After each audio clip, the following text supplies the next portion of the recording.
Price the lord. ಯೇಸು ಕ್ರಿಸ್ತನ ಪ್ರೀತಿಯುಳ್ಳ ಮಧುರವಾದ ನಾಮದಲ್ಲಿ ಅನುದಿನ ದೇವರ ವಾಕ್ಯಗಳನ್ನು ಧ್ಯಾನ ಮಾಡುತ್ತಾ ಕರ್ತನಲ್ಲಿ ಬೆಳೆಯುತ್ತಿರುವಂಥ ನಿಮ್ಮೆಲ್ಲರನ್ನ ನಮ್ಮ ರಕ್ಷಕನಾದ ಯೇಸು ಕ್ರಿಸ್ತನ ಮಧುರವಾದ ನಾಮದಲ್ಲಿ ವಂದಿಸುತ್ತೇನೆ.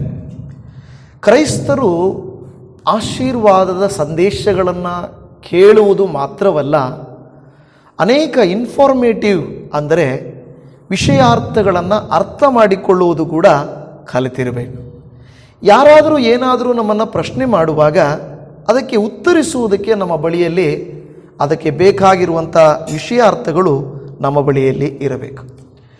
ಈ 40 ದಿವಸಗಳು ಲೆಂಟ್ ಸೀಸನ್ ಅಂತೇಳಿ ಶ್ರಮೆ ಮರಣ ದಿನಗಳು ಎಂದು ಹೇಳಿ ಮಾಡುತ್ತಿರುತ್ತಾರೆ. ನಾವು ಮಾಡಿದರೂ ಮಾಡದೇ ಹೋದರೂ ಕೂಡ ಅದರ ವಿವರಗಳು ನಮಗೆ ಗೊತ್ತಿರಬೇಕು. ಅದರಲ್ಲಿ ಪ್ರತ್ಯೇಕವಾಗಿ ಈ ಲೆಂಟ್ ಸೀಸನ್ ಕೊನೆಯಲ್ಲಿ ದಿ ಹೋಲಿ ವೀಕ್ ಅಂತ ಹೇಳುತ್ತಾರೆ, ಪರಿಶುದ್ಧ ವಾರ ಅಂತ ಹೇಳುತ್ತಾರೆ. ಏನಿದು ಪರಿಶುದ್ಧ ವಾರ ಎಂದು ಹೇಳುವಾಗ, ಈ ಕೊನೆಯ ವಾರದಲ್ಲಿ ನಡೆದಿರುವಂಥ ಘಟನೆಗಳು ನಿಜವಾಗಿಯೂ ಅನೇಕ ವಿಧವಾಗಿ ನಮಗೆ ಆಶ್ಚರ್ಯವನ್ನು ತರಿಸುವಂಥದ್ದು ಮತ್ತು ದೇವರ ಪ್ರಣಾಳಿಕೆ, ದೇವರು ರಕ್ಷಣೆಗಾಗಿ ಸಿದ್ಧಪಡಿಸಿದಂಥ ಕಾರ್ಯಗಳ ಕುರಿತಾಗಿ ನಾವು ನೋಡುತ್ತಾ ಇದ್ದೇವೆ. ಯೇಸು ಸ್ವಾಮಿ ಭಾನುವಾರದ ದಿನದಂದು ಆತನು ಒಂದು ರಾಜನಂತೆ ಯೆರೂಸಲೇಮನ್ನು ಪ್ರವೇಶಿಸಿದ ಆ ದಿನ ಮೊದಲುಗೊಂಡು ಆ ನಂತರ ಅನೇಕ ವಿಧವಾಗಿ ಅನೇಕ ವಾರದ ಎಲ್ಲ ದಿನಗಳನ್ನು ಹೇಳುತ್ತಾರೆ. ಅದು ಈ ವಾರ ಫಾರ್ಮ್ ಸಂಡೇ, ಗರಿಗಳ ಹಬ್ಬ ಇಲ್ಲವೇ ಗರಿಗಳ ಭಾನುವಾರ ಎಂದು ಪ್ರಾರಂಭವಾಗಿ ಹೋಲಿ ಮಂಡೇ, ಎಲ್ಲದಕ್ಕೂ ಅವರು ಹೋಲಿ ಅಂತ ಸೇರಿಸ್ತಾರೆ. ಹೋಲಿ ಮಂಡೇ, ಹೋಲಿ ಟ್ಯೂಸ್ಡೇ, ಹೋಲಿ ವೆಡ್ನೆಸ್ಡೇ, ಹೋಲಿ ಇಲ್ಲವೇ ಮೌಂಡಿ ಥರ್ಸ್ಡೇ, ಆಮೇಲೆ ಗುಡ್ ಫ್ರೈಡೇ, ಆಮೇಲೆ ಬ್ಲ್ಯಾಕ್ ಸ್ಯಾಟರ್ಡೇ, ಆಮೇಲೆ ಈಸ್ಟರ್. ಈಗ ಇದರ ಅರ್ಥವನ್ನು ನಾನು ನಿಮಗೆ ಹೇಳಲಿಕ್ಕೆ ಹೋದರೆ ತುಂಬ ಸಮಯವನ್ನು ತೆಗೆದುಕೊಳ್ತದೆ. ಆದರೆ ಮುಖ್ಯವಾಗಿ ನಾವು ನೋಡುವಾಗ ಈ ದಿನಗಳಲ್ಲಿ ಯೇಸು ಸ್ವಾಮಿ ಮಾಡಿರುವಂಥ ಕೆಲವು ಘಟನೆಗಳಿಂದ ಆ ದಿನಕ್ಕೆ ಪ್ರಾಮುಖ್ಯತೆ ಬಂದಿರುವುದನ್ನು ನಾವು ನೋಡುತ್ತಾ ಇದ್ದೇವೆ. ಈಗ ನಮಗಾಗಲೇ ಈ ಒಂದು ಫಾರ್ಮ್ ಸಂಡೇ ಇಲ್ಲವೇ ಗರಿಗಳ ಭಾನುವಾರದ ಕುರಿತು ನಮಗೆ ಗೊತ್ತಿದೆ. ಯೇಸು ಸ್ವಾಮಿ ಯೆರೂಸಲೇಮನ್ನು ಪ್ರವೇಶಿಸಿದ್ದು. ಈ ಹೋಲಿ ಮಂಡೇ ಅನ್ನುವಂಥ ದಿನದಲ್ಲಿ ನಾವು ನೋಡುವಾಗ ಯೇಸು ಸ್ವಾಮಿ ಬೆತಾನಿಗೆ ಹೋಗಿ ಮೇರಿಯು ತನ್ನ ಒಂದು ಎಣ್ಣೆಯಿಂದ ಆತನನ್ನು ಅಭಿಷೇಕ ಮಾಡುವುದನ್ನು ನಾವು ನೋಡುತ್ತಾ ಇದ್ದೇವೆ. ಇಲ್ಲವೇ ನಂತರ ಹೋಲಿ ಟ್ಯೂಸ್ಡೇ ಯೇಸು ಸ್ವಾಮಿಯನ್ನು ಕುರಿತಾಗಿ ಈ ಇಸ್ಕರಿಯೂತ ಯೂದನು ಹಿಡ್ಕೊಡ್ಲಿಕ್ಕೆ ಪ್ಲಾನ್ ಮಾಡುವುದಕ್ಕೆ ಹೋಗುವುದು, ಹೋಲಿ ವೆಡ್ನೆಸ್ಡೇ, ಥರ್ಸ್ಡೇ, ಇದೆಲ್ಲ ಇದೆ. ಈಗ ನಾನು ಮುಖ್ಯವಾಗಿ ನಿಮಗೆ ಹೇಳಲಿಕ್ಕೆ ಬರುವಂಥ ವಿಚಾರ ಏನೆಂದರೆ, ಯಾಕೆ ಹೋಲಿ ಮಂಡೇ, ಹೋಲಿ ಟ್ಯೂಸ್ಡೇ, ಹೋಲಿ ವೆಡ್ನೆಸ್ಡೇ, ಏನಾದರೂ ಈ ಸೋಮವಾರ, ಮಂಗಳವಾರ, ಬುಧವಾರ, ಗುರುವಾರದಲ್ಲಿ ಏನಾದರೂ ಪರಿಶುದ್ಧತೆ ಇದೆಯಾ ಅಂತ ಹೇಳಿದರೆ ಏನೂ ಇಲ್ಲ. ಎಲ್ಲ ದಿವಸಗಳಂತೆ ಈ ದಿವಸಗಳು ಕೂಡ ಇದ್ದಾವೆ. ಆದರೆ ನಾನು ಕೇಳುವಂಥ ಪ್ರಶ್ನೆ, ಈ ದಿನಗಳಲ್ಲಿ ಹೋಲಿಯನ್ನು ಹುಡುಕುವಂಥ ನಮ್ಮಲ್ಲಿ ಹೋಲಿ ಇದೆಯಾ? ಪರಿಶುದ್ಧತೆ ಇದೆಯಾ? ಪರಿಶುದ್ಧ ಸೋಮವಾರ, ಪರಿಶುದ್ಧ ಮಂಗಳವಾರ, ಪರಿಶುದ್ಧ ಬುಧವಾರ, ಪರಿಶುದ್ಧ ಗುರುವಾರ, ಪರಿಶುದ್ಧ ಶುಭ ಶುಕ್ರವಾರ, ಶನಿವಾರ ಎಂದು ಹೇಳುವಂಥ ನಮ್ಮ ಜೀವಿತಗಳಲ್ಲಿ ನಿಜವಾಗಿಯೂ ಪರಿಶುದ್ಧತೆ ಇದೆಯಾ? ಅದು ಬಹಳ ಮುಖ್ಯ. ದೇವರು ದಿನವನ್ನು ನೀನು ಘನಪಡಿಸಿ ದಿನವನ್ನು ನೀನು ನೋಡಿ ದಿನ ತುಂಬ ಚೆನ್ನಾಗಿದೆ ಅಂತ ಹೇಳೋದಲ್ಲ. ಅನೇಕ ಸಾರಿ ಏನು ಮಾಡ್ತಾರೆ ಅಂದರೆ, ಕೆಲವರನ್ನು ನೋಡುವಾಗ ಕೂದಲು ತುಂಬ ಬ್ಲ್ಯಾಕ್ ಆಗಿರುತ್ತೆ. ನಾವು ಅಂದ್ಕೊಳ್ತೇವೆ, ಇವ್ರ ಕೂದಲು ಯಾವಾಗೂ ಬ್ಲ್ಯಾಕ್ ಇರುತ್ತೆ ಅಂದ್ಕೊಳ್ತೇವೆ. 1-2 ದಿನ ಹೋದ್ಮೇಲೆ ಅವ್ರ ಕೂದಲು ವೈಟ್ ಆಗಿಬಿಟ್ಟಿರುತ್ತೆ. ಏನಾದರೂ ಡೈ ಹಾಕಿಲ್ಲ ಅಂದರೆ, ಕಲರ್ ಹಾಕಿಲ್ಲ ಅಂದರೆ ಏನಾಗ್ಬಿಡುತ್ತೆ, ಅದು ವೈಟ್ ಆಗಿಬಿಡ್ತದೆ. ಅವಾಗ ನಾವು ಅಂದ್ಕೊಳ್ತೀವಿ, ಮೊನ್ನೆ ಬ್ಲ್ಯಾಕ್ ಇತ್ತಲ್ವ, ಇವಾಗ ವೈಟ್ ಇದೆ. ಹಾಗೇನೆ ಕೆಲವರು ಬ್ಯೂಟಿ ಪಾರ್ಲರ್ಗೆ ಹೋಗ್ತಾರೆ. ಮದುವೆ ಟೈಮ್ಗೆ ಹೋದಾಗ ಬ್ಯೂಟಿ ಪಾರ್ಲರಲ್ಲಿ ಚೆನ್ನಾಗಿ ಮೇಕಪ್ ಮಾಡ್ಕೊಳ್ತಾರೆ. ಮದುವೆ ಎಲ್ಲ ಆಗೋದ್ಮೇಲೆ ಮೇಕಪ್ ಎಲ್ಲ ಹೊರಟೋಗುತ್ತೆ ಅಲ್ವಾ. ಮದುವೆ ಗಂಡು ಹೆಣ್ಣು ನೋಡೋಕ್ಕೆ ಹೋದರೆ ಫೋಟೋದಲ್ಲಿ ಹಿಂಗಿದ್ದಾರೆ, ಮತ್ತು ಇಲ್ಲಿ ಯಾಕೆ ಹಿಂಗಿದ್ದಾರೆ ಅಂತ ಕೇಳ್ತಾರೆ. ಅಂದರೆ ಮನುಷ್ಯರಲ್ಲಿ ತೋರ್ಪಡಿಕೆ ಮಾತ್ರ, ತೋರ್ಪಡಿಕೆ ಏನು, ತೋರಿಸ್ಕೊಳ್ಳೋದು. ಏನೋ ನಾನು ನೋಡು ಚೆನ್ನಾಗಿದೆ, ನನ್ನ ಕೂದಲು ಕಪ್ಪಾಗಿದೆ, ನನ್ನ ಮುಖ ಬೆಳ್ಳಗಿದೆ, ನನ್ನ ಮನೆ ಹೀಗಿದೆ, ಇದೆಲ್ಲ ತೋರ್ಪಡಿಕೆ, ಯಥಾರ್ಥತೆ ಹಾಗೆ ಇರೋದಿಲ್ಲ. ಹೌದಲ್ವಾ? ನಮ್ಮ ಮನೆಗೆ ಯಾರಾದರೂ ಗೆಸ್ಟ್ಗಳು ಬರ್ತಾರಂದರೆ ಮನೇನ ಏನು ಮಾಡ್ತೀವಿ, ಕ್ಲೀನ್ ಮಾಡಿ ಏನು ಕಾಣಿಸ್ಬಾರ್ದು ಅದನ್ನೆಲ್ಲ ಎತ್ತಿ ಒಳಗಡೆ ಹಾಕ್ತೀವಿ ಅಲ್ವಾ? ಮತ್ತೆ ಮಿಕ್ಕಿದ ದಿನಗಳಲ್ಲೇ ಅಲ್ಲೇ ಹಾಲಲ್ಲೇ ಬಿದ್ದಿರ್ತದೆ, ಅಲ್ಲೇ ಮುಂದ್ಗಡೆನೇ ಬಿದ್ದಿರ್ತದೆ. ಆದರೆ ನಾನು ಹೇಳಿಕ್ಕೆ ಬರುವಂಥ ವಿಷಯ, ಕ್ರೈಸ್ತರು ಈ 40 ದಿವಸ ಇಲ್ಲವೇ ಈ 40 ಡೇಸ್ ಲೆಂಟ್ ಸೀಸನನ್ನು ಮಾಡಿ ಇನ್ನೂ ಅದರಲ್ಲಿ ಈ ಒಂದು ಹೋಲಿ ವೀಕನ್ನು ಆಚರಣೆ ಮಾಡಿ ಆ ನಂತರ ಮಿಕ್ಕಿ ಹೊರಟೋಯ್ತು, ಕಲರ್ ಹೊರಟೋಯ್ತು, ಬಣ್ಣ ಹೊರಟೋಯ್ತು, ಅಂದ ಹೊರಟೋಯ್ತು ಅನ್ನುವ ರೀತಿಯಲ್ಲಿ ಬದುಕಬಾರದು. ಹೇಗೆ ಈ ಒಂದು ಭಾನುವಾರದ ದಿನದಂದು ಬಂದು ದೇವರ ಆಲಯದಲ್ಲಿ ಕೂತುಕೊಂಡು ದೇವರನ್ನು ಆರಾಧನೆ ಮಾಡಿ ನಾನು ಪರಿಶುದ್ಧನು ಎಂದು ಹೇಳಿ ದೇವರಿಗೆ ಸ್ತೋತ್ರ ಮಾಡಿ ಕೈಗಳನ್ನೆತ್ತಿ ನಮ್ಮ ಮಾತು ಗಮನಿಸ್ತೇವೆ, ನಮ್ಮ ವಾಕ್ಯ ಓದ್ತೇವೆ, ಪ್ರೇಯರ್ ಮಾಡ್ತೇವೆ, ಮಿಕ್ಕಿದ ಎಲ್ಲ ದಿವಸಗಳು ಮಾತ್ರವಲ್ಲದೆ ನಮ್ಮ ಜೀವಮಾನದ ಎಲ್ಲ ದಿವಸಗಳು ನಾವೇನು ಮಾಡಬೇಕು, ಹಾಗೇ ಮಾಡಬೇಕು. ನನ್ನ ಹೃದಯದಲ್ಲಿ ದೇವರು ಮಾತನಾಡಿದಂಥ ವಿಚಾರ, ಈ ಹೋಲಿ ವೀಕ್ ನಂತರ ದೇವಜನರು ಹೋಲಿಯಾಗಿರ್ತಾರಾ? ಪರಿಶುದ್ಧ ವಾರದ ನಂತರ, ಈ ಪರಿಶುದ್ಧ ವಾರದ ನಂತರ ನನ್ನ ಮಕ್ಕಳು ಪರಿಶುದ್ಧರಾಗಿರ್ತಾರಾ? ಅದೇ ದೇವರು ಕೇಳುವಂಥ ಪ್ರಶ್ನೆ. ಅದನ್ನು ನಾವಿವತ್ತು ಧ್ಯಾನ ಮಾಡಲಿಕ್ಕೆ ಹೋಗ್ತಾ ಇದ್ದೇವೆ. ಈ ಹೋಲಿ ವೀಕ್ ಅನ್ನುವಂಥದ್ದು ನಿಜವಾಗಿಯೂ ಹೃದಯಕ್ಕೆ ಸಂಬಂಧಪಟ್ಟಿರುವಂಥದ್ದು. ಹೋಲಿ ಅನ್ನುವಂಥ ಪದ, ಹೋಲಿ ವೀಕ್ ಯಾಕೆ ಬಂತಪ್ಪ ಅಂದರೆ, ಇಬ್ರೂ ಭಾಷೆಯಲ್ಲಿ ಕಾದೋಶ್ ಅನ್ನುವಂಥ ಒಂದು ಪದ ಇದೆ. ಅದರ ಅರ್ಥ ಸೆಟ್ ಅಪಾರ್ಟ್ ಅಂತ ಹೇಳುವುದು, ಡಿಸ್ಟಿಂಕ್ಟ್ ಅಂದರೆ ಅವರನ್ನು ಬೇರ್ಪಡಿಸುವುದು. ಅದರಲ್ಲಿ ಪ್ರತ್ಯೇಕವಾಗಿ 40 ದಿವಸಗಳ ನಂತರ ಈ ಒಂದು ಹೋಲಿ ವೀಕಲ್ಲಿ ಜನರು ತಮ್ಮನ್ನು ತಾವು ಏನು ಮಾಡ್ತಾರೆ, ಒಂದು ಪರಿಶುದ್ಧರಾಗಿರುವುದಕ್ಕೆ ತೋರ್ಪಡಿಸಿಕೊಳ್ಳುತ್ತಾರೆ. ಆದರೆ ದೇವರ ವಾಕ್ಯ ಹೇಳುತ್ತಾ ಇದೆ ಏನೆಂದರೆ, ಇತಿಹಾಸವನ್ನು ನೋಡುವುದಲ್ಲ, ದಿನಗಳನ್ನು ನೋಡುವುದಲ್ಲ, ಪರಿಶುದ್ಧತೆಯನ್ನು ನಮ್ಮ ಸ್ವಂತವಾಗಿ ಮಾಡಿಕೊಳ್ಳಬೇಕು. ಈ ದಿನ ಮಾತ್ರ ಅಲ್ಲ, ಭಾನುವಾರ ಮಾತ್ರ ಅಲ್ಲ, ಜನರ ಮುಂದೆ ಮಾತ್ರ ಅಲ್ಲ, ಚೆನ್ನಾಗಿದ್ದಾಗ ಮಾತ್ರ ಅಲ್ಲ, ಎಲ್ಲ ಸಮಯದಲ್ಲಿ ನಾವು ಪರಿಶುದ್ಧತೆಯಿಂದ ಜೀವಿಸಬೇಕು. ಅದು ಹೋಲಿ ವೀಕ್. ನಾನು ತುಂಬ ಆಳವಾಗಿ ಹೋಲಿ ವೀಕ್ನ ಎಲ್ಲ ದಿವಸಗಳನ್ನು ವಿವರಿಸಲಿಕ್ಕೆ ಹೋಗಲ್ಲ. ದೇವರು ಹೇಳ್ತಾ ಇರೋದು, ಹೋಲಿ ವೀಕನ್ನು ಆಚರಿಸುವ ನೀವು ನಂತರ ಯಾಕೆ ನೀವು ಹೋಲಿಯಾಗಿಲ್ಲ? ಪರಿಶುದ್ಧ ವಾರವನ್ನು ಆಚರಿಸುವ ನೀವು ಮತ್ತೆ ಯಾಕೆ ಪರಿಶುದ್ಧವತೆಯಿಂದಿಲ್ಲ ಅಂತ ದೇವರು ನಮ್ಮನ್ನು ಕೇಳ್ತಾ ಇದ್ದಾರೆ. ಮೊದಲನೇದಾಗಿ ಮೊದಲ ಪೇತ್ರನ ಪತ್ರಿಕೆಗೆ ಹೋಗೋಣ. ಮೊದಲ ಪೇತ್ರನ ಪತ್ರಿಕೆ 1ನೇ ಅಧ್ಯಾಯ 15-16ನೇ ವಾಕ್ಯದಲ್ಲಿ ಈ ರೀತಿಯಾಗಿ ಪೇತ್ರನು ಬರೆಯುತ್ತಾನೆ. ಮೊದಲ ಪೇತ್ರ 1ನೇ ಅಧ್ಯಾಯ 15-16ನೇ ವಾಕ್ಯ. ನಿಮ್ಮನ್ನು ಕರೆದಾತನು ಪರಿಶುದ್ಧನಾಗಿರುವ ಪ್ರಕಾರವೇ ನೀವು ವಿಧೇಯರಿಗೆ ತಕ್ಕಂತೆ ನಿಮ್ಮ ಎಲ್ಲ ನಡವಳಿಕೆಯಲ್ಲಿ ಪರಿಶುದ್ಧರಾಗಿರ್ರಿ. ನಾನು ಪರಿಶುದ್ಧನಾಗಿರುವುದರಿಂದ ನೀವು ಪರಿಶುದ್ಧರಾಗಿರಬೇಕೆಂದು ಬರೆದದೆಯಲ್ಲ ಎಂದು ಹೇಳುತ್ತಾ ಇದೆ. ಹಲ್ಲೆಲೂಯಾ. ಏನಂತ ಹೇಳ್ತಾ ಇದೆ ದೇವರ ವಾಕ್ಯ? ನಾನು ಪರಿಶುದ್ಧನಾಗಿರುವಂತೆ ನೀವು ಏನಾಗಿರಬೇಕು? ಪರಿಶುದ್ಧರಾಗಿರಬೇಕು. ಅದು ಬಹಳ ಮುಖ್ಯ. ದೇವರು ಕೋರಿಕೊಳ್ಳುವುದು ಸಂಪ್ರದಾಯ ಅಲ್ಲ. ದೇವರು ಕೋರಿಕೊಳ್ಳುವುದು ಹಬ್ಬ ಮಾಡುವುದಲ್ಲ. ದೇವರು ಕೋರಿಕೊಳ್ಳುವುದು ಈ ವಾರದಲ್ಲಿ ನಮ್ಮನ್ನು ಪರಿಶುದ್ಧರಾಗಿ ತೋರ್ಪಡಿಸಿಕೊಳ್ಳುವುದಲ್ಲ. ನಿಜವಾಗಿ ನಾವು ಪರಿಶುದ್ಧರಾಗಿ ಜೀವಿಸಬೇಕು. ಯಾಕೆಂದರೆ ಯೇಸು ಸ್ವಾಮಿ ಹೇಳ್ತಾ ಇದ್ದಾರೆ, ನಾನು ಪರಿಶುದ್ಧನಾಗಿರುವಂತೆ ನೀವು ಪರಿಶುದ್ಧರಾಗಿರಬೇಕು. ನೀವು ನೋಡ್ತೀರಾ, ಏನಾದರೂ ಒಂದು ಟ್ರಸ್ಟ್ಗಳನ್ನು, ಸೊಸೈಟಿಗಳನ್ನು, ಏನಾದರೂ ಕಂಪ್ನಿಗಳನ್ನು ಪ್ರಾರಂಭ ಮಾಡಿದಾಗ ಅದರಲ್ಲಿ ಎಲ್ಲ ಬರೆದಿರ್ತಾರೆ, ಈ ಥರ ನಾವು ಮಾಡ್ತೀವಿ, ಈ ಸಂಸ್ಥೆಯ ಅಡಿಯಲ್ಲಿ ಇದನ್ನು ಮಾಡ್ತೇವೆ. ಕೆಲವು ದಿನ ಆದಮೇಲೆ ಏನಾಗುತ್ತೆ ಗೊತ್ತಾ? ಅದು ಅಯ್ಯೋ ಇದು ಸರಿ ಇಲ್ಲ, ನಾವು ಇದನ್ನು ಬದಲಾವಣೆ ಮಾಡ್ಬೋದು, ಬದಲಾವಣೆ ಮಾಡಬೇಕು. ಅದಕ್ಕೆ ಇಂಗ್ಲೀಷಲ್ಲಿ ಅಮೆಂಡ್ಮೆಂಟ್ ಮಾಡೋದು ಅಂತ ಹೇಳ್ತಾರೆ. ಅಂದರೆ ನಾವೀಗಾಗಲೇ ಇದನ್ನು ನಡೆಸ್ತಾ ಇದ್ದೀವಿ, ಇನ್ನೂ ಸ್ವಲ್ಪ ಸೇರಿಸ್ತೀವಿ, ಇಲ್ಲ ಸ್ವಲ್ಪ ತೆಗಿತೀವಿ, ಜನರನ್ನ ಸೇರಿಸ್ಕೊಳ್ತೀವಿ, ತೆಗಿತೀವಿ. ಇದನ್ನು ಅಮೆಂಡ್ಮೆಂಟ್ ಅಂತ ಹೇಳ್ತೇವೆ. ಸರ್ಕಾರದಲ್ಲಿ, ಸಂವಿಧಾನದಲ್ಲಿ ಕೂಡ ಅಮೆಂಡ್ಮೆಂಟ್ ಆಗುತ್ತೆ. ಸಂವಿಧಾನ ಅನ್ನೋದು ನಮ್ಮ ದೇಶದಲ್ಲಿ ಇಡಲ್ಪಟ್ಟಂಥ ಒಂದು ನಿಯಮಗಳು ಅಲ್ವಾ? ನಮಗೆ ಕೊಡಲ್ಪಟ್ಟ ನಿಯಮ, ಅದನ್ನು ನಾವು ವಿರೋಧ ಮಾಡಲಿಕ್ಕಾಗಲ್ಲ, ನಾವು ಪಾಲಿಸಲೇಬೇಕು. ಆದರೂ ಸಂವಿಧಾನಕ್ಕೂ ಕೂಡ ಅಮೆಂಡ್ಮೆಂಟ್ ಮಾಡ್ತಾರೆ. ಆದರೆ ದೇವರ ವಾಕ್ಯಕ್ಕೆ ಅಮೆಂಡ್ಮೆಂಟ್ ಇಲ್ಲವೇ ಇಲ್ಲ. ಹಲ್ಲೆಲೂಯಾ. ದೇವರ ವಾಕ್ಯಕ್ಕೆ ಅಮೆಂಡ್ಮೆಂಟ್ ಅಂದರೆ ಬದಲಾವಣೆ ಇಲ್ಲವೇ ಇಲ್ಲ. ಅಯ್ಯೋ ಕಾಲ ಚೇಂಜ್ ಆಗಿಬಿಟ್ಟಿದೆ, ಇದು ಬರೆದು ಬೈಬಲ್ 2000 ವರ್ಷ ಆಗೋಗ್ಬಿಟ್ಟಿದೆ, ಇಲ್ಲವೇ ಇನ್ನೂ 4000 ವರ್ಷ ಆಗಿಬಿಟ್ಟಿದೆ, ಈಗ ಚೇಂಜ್ ಮಾಡೋಣ. ಇಲ್ಲ, ಚೇಂಜ್ ಮಾಡೋದಿಲ್ಲ. ದೇವರು ಯಾವಾಗಲೂ ಏಕ ರೀತಿಯಲ್ಲಿರುತ್ತಾರೆ. ನೀವು 2000 ವರ್ಷಗಳ ಹಿಂದೆ ಈ ಬೈಬಲ್ ಓದಿದ್ರು ಅಲ್ಲಿಗೂ ಅನ್ವಯವಾಗುತ್ತದೆ, ಈಗ ನಾವು ಬೈಬಲ್ ಓದಿದ್ರು ಈಗಲೂ ಅನ್ವಯವಾಗುತ್ತದೆ. ಅದೇ ದೇವರ ಜ್ಞಾನ, ಅದು ದೇವರ ತಿಳುವಳಿಕೆ.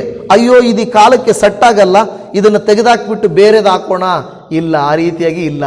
ಅದಕ್ಕೆ ಯಾಜಕ ಕಾಂಡ ಗ್ರಂಥದಲ್ಲಿ ಕೂಡ ಇದೇ ಮಾತನ್ನ 19:2 ನೀವು ನೋಡ್ತೀರ. ಯಾಜಕ ಕಾಂಡದಲ್ಲಿ, ನೀನು ಇಸ್ರಾಯೇಲರ ಸಮೂಹದವರಿಗೆ ಹೀಗೆ ಆಜ್ಞಾಪಿಸಬೇಕು, ನಿಮ್ಮ ದೇವರಾದ ಯೆಹೋವನೆಂಬ ನಾನು ಪರಿಶುದ್ಧನಾಗಿರುವುದರಿಂದ ನೀವು ಪರಿಶುದ್ಧರಾಗಿರಬೇಕು. ದೇವರು ಕೋರಿಕೊಳ್ಳುವುದು ನಮ್ಮಿಂದ ಏನಂದ್ರೆ ಪದ್ಧತಿಗಳಲ್ಲ. ದೇವರು ನಮ್ಮನ್ನ ಕೋರಿಕೊಳ್ಳುವುದು ಪರಿಶುದ್ಧತೆ, ಪದ್ಧತಿಯಲ್ಲ, ಪರಿಶುದ್ಧತೆ. ಚೆನ್ನಾಗಿ ಜ್ಞಾಪಕ ಇಟ್ಕೊಳ್ಳಿ. ಪದ್ಧತಿ ಅಂದ್ರೆ ಏನು? ಎಲ್ಲ ಮಾಡೋದು, ಹಬ್ಬ ಮಾಡ್ದಂಗೆ ಎಲ್ಲ ವರ್ಷ ಮಾಡ್ತಾ ಇದ್ದೀವಿ, ಈ ವರ್ಷ ಮಾಡ್ತೀವಿ. ಇವತ್ತು ಇವತ್ತು ಪರಿಶುದ್ಧ ಸೋಮವಾರ, ಯೇಸು ಸ್ವಾಮಿ ಏನು ಮಾಡೋಣ, ಮುಂದೆ ನಾನು ಹೇಳ್ತೀನಿ ಕೆಲವು ವಾಕ್ಯಗಳನ್ನು. ಪರಿಶುದ್ಧ ಸೋಮವಾರ, ಇವತ್ತು ಪರಿಶುದ್ಧ ಮಂಗಳವಾರ, ಇವತ್ತು ಪರಿಶುದ್ಧ ಬುಧವಾರ.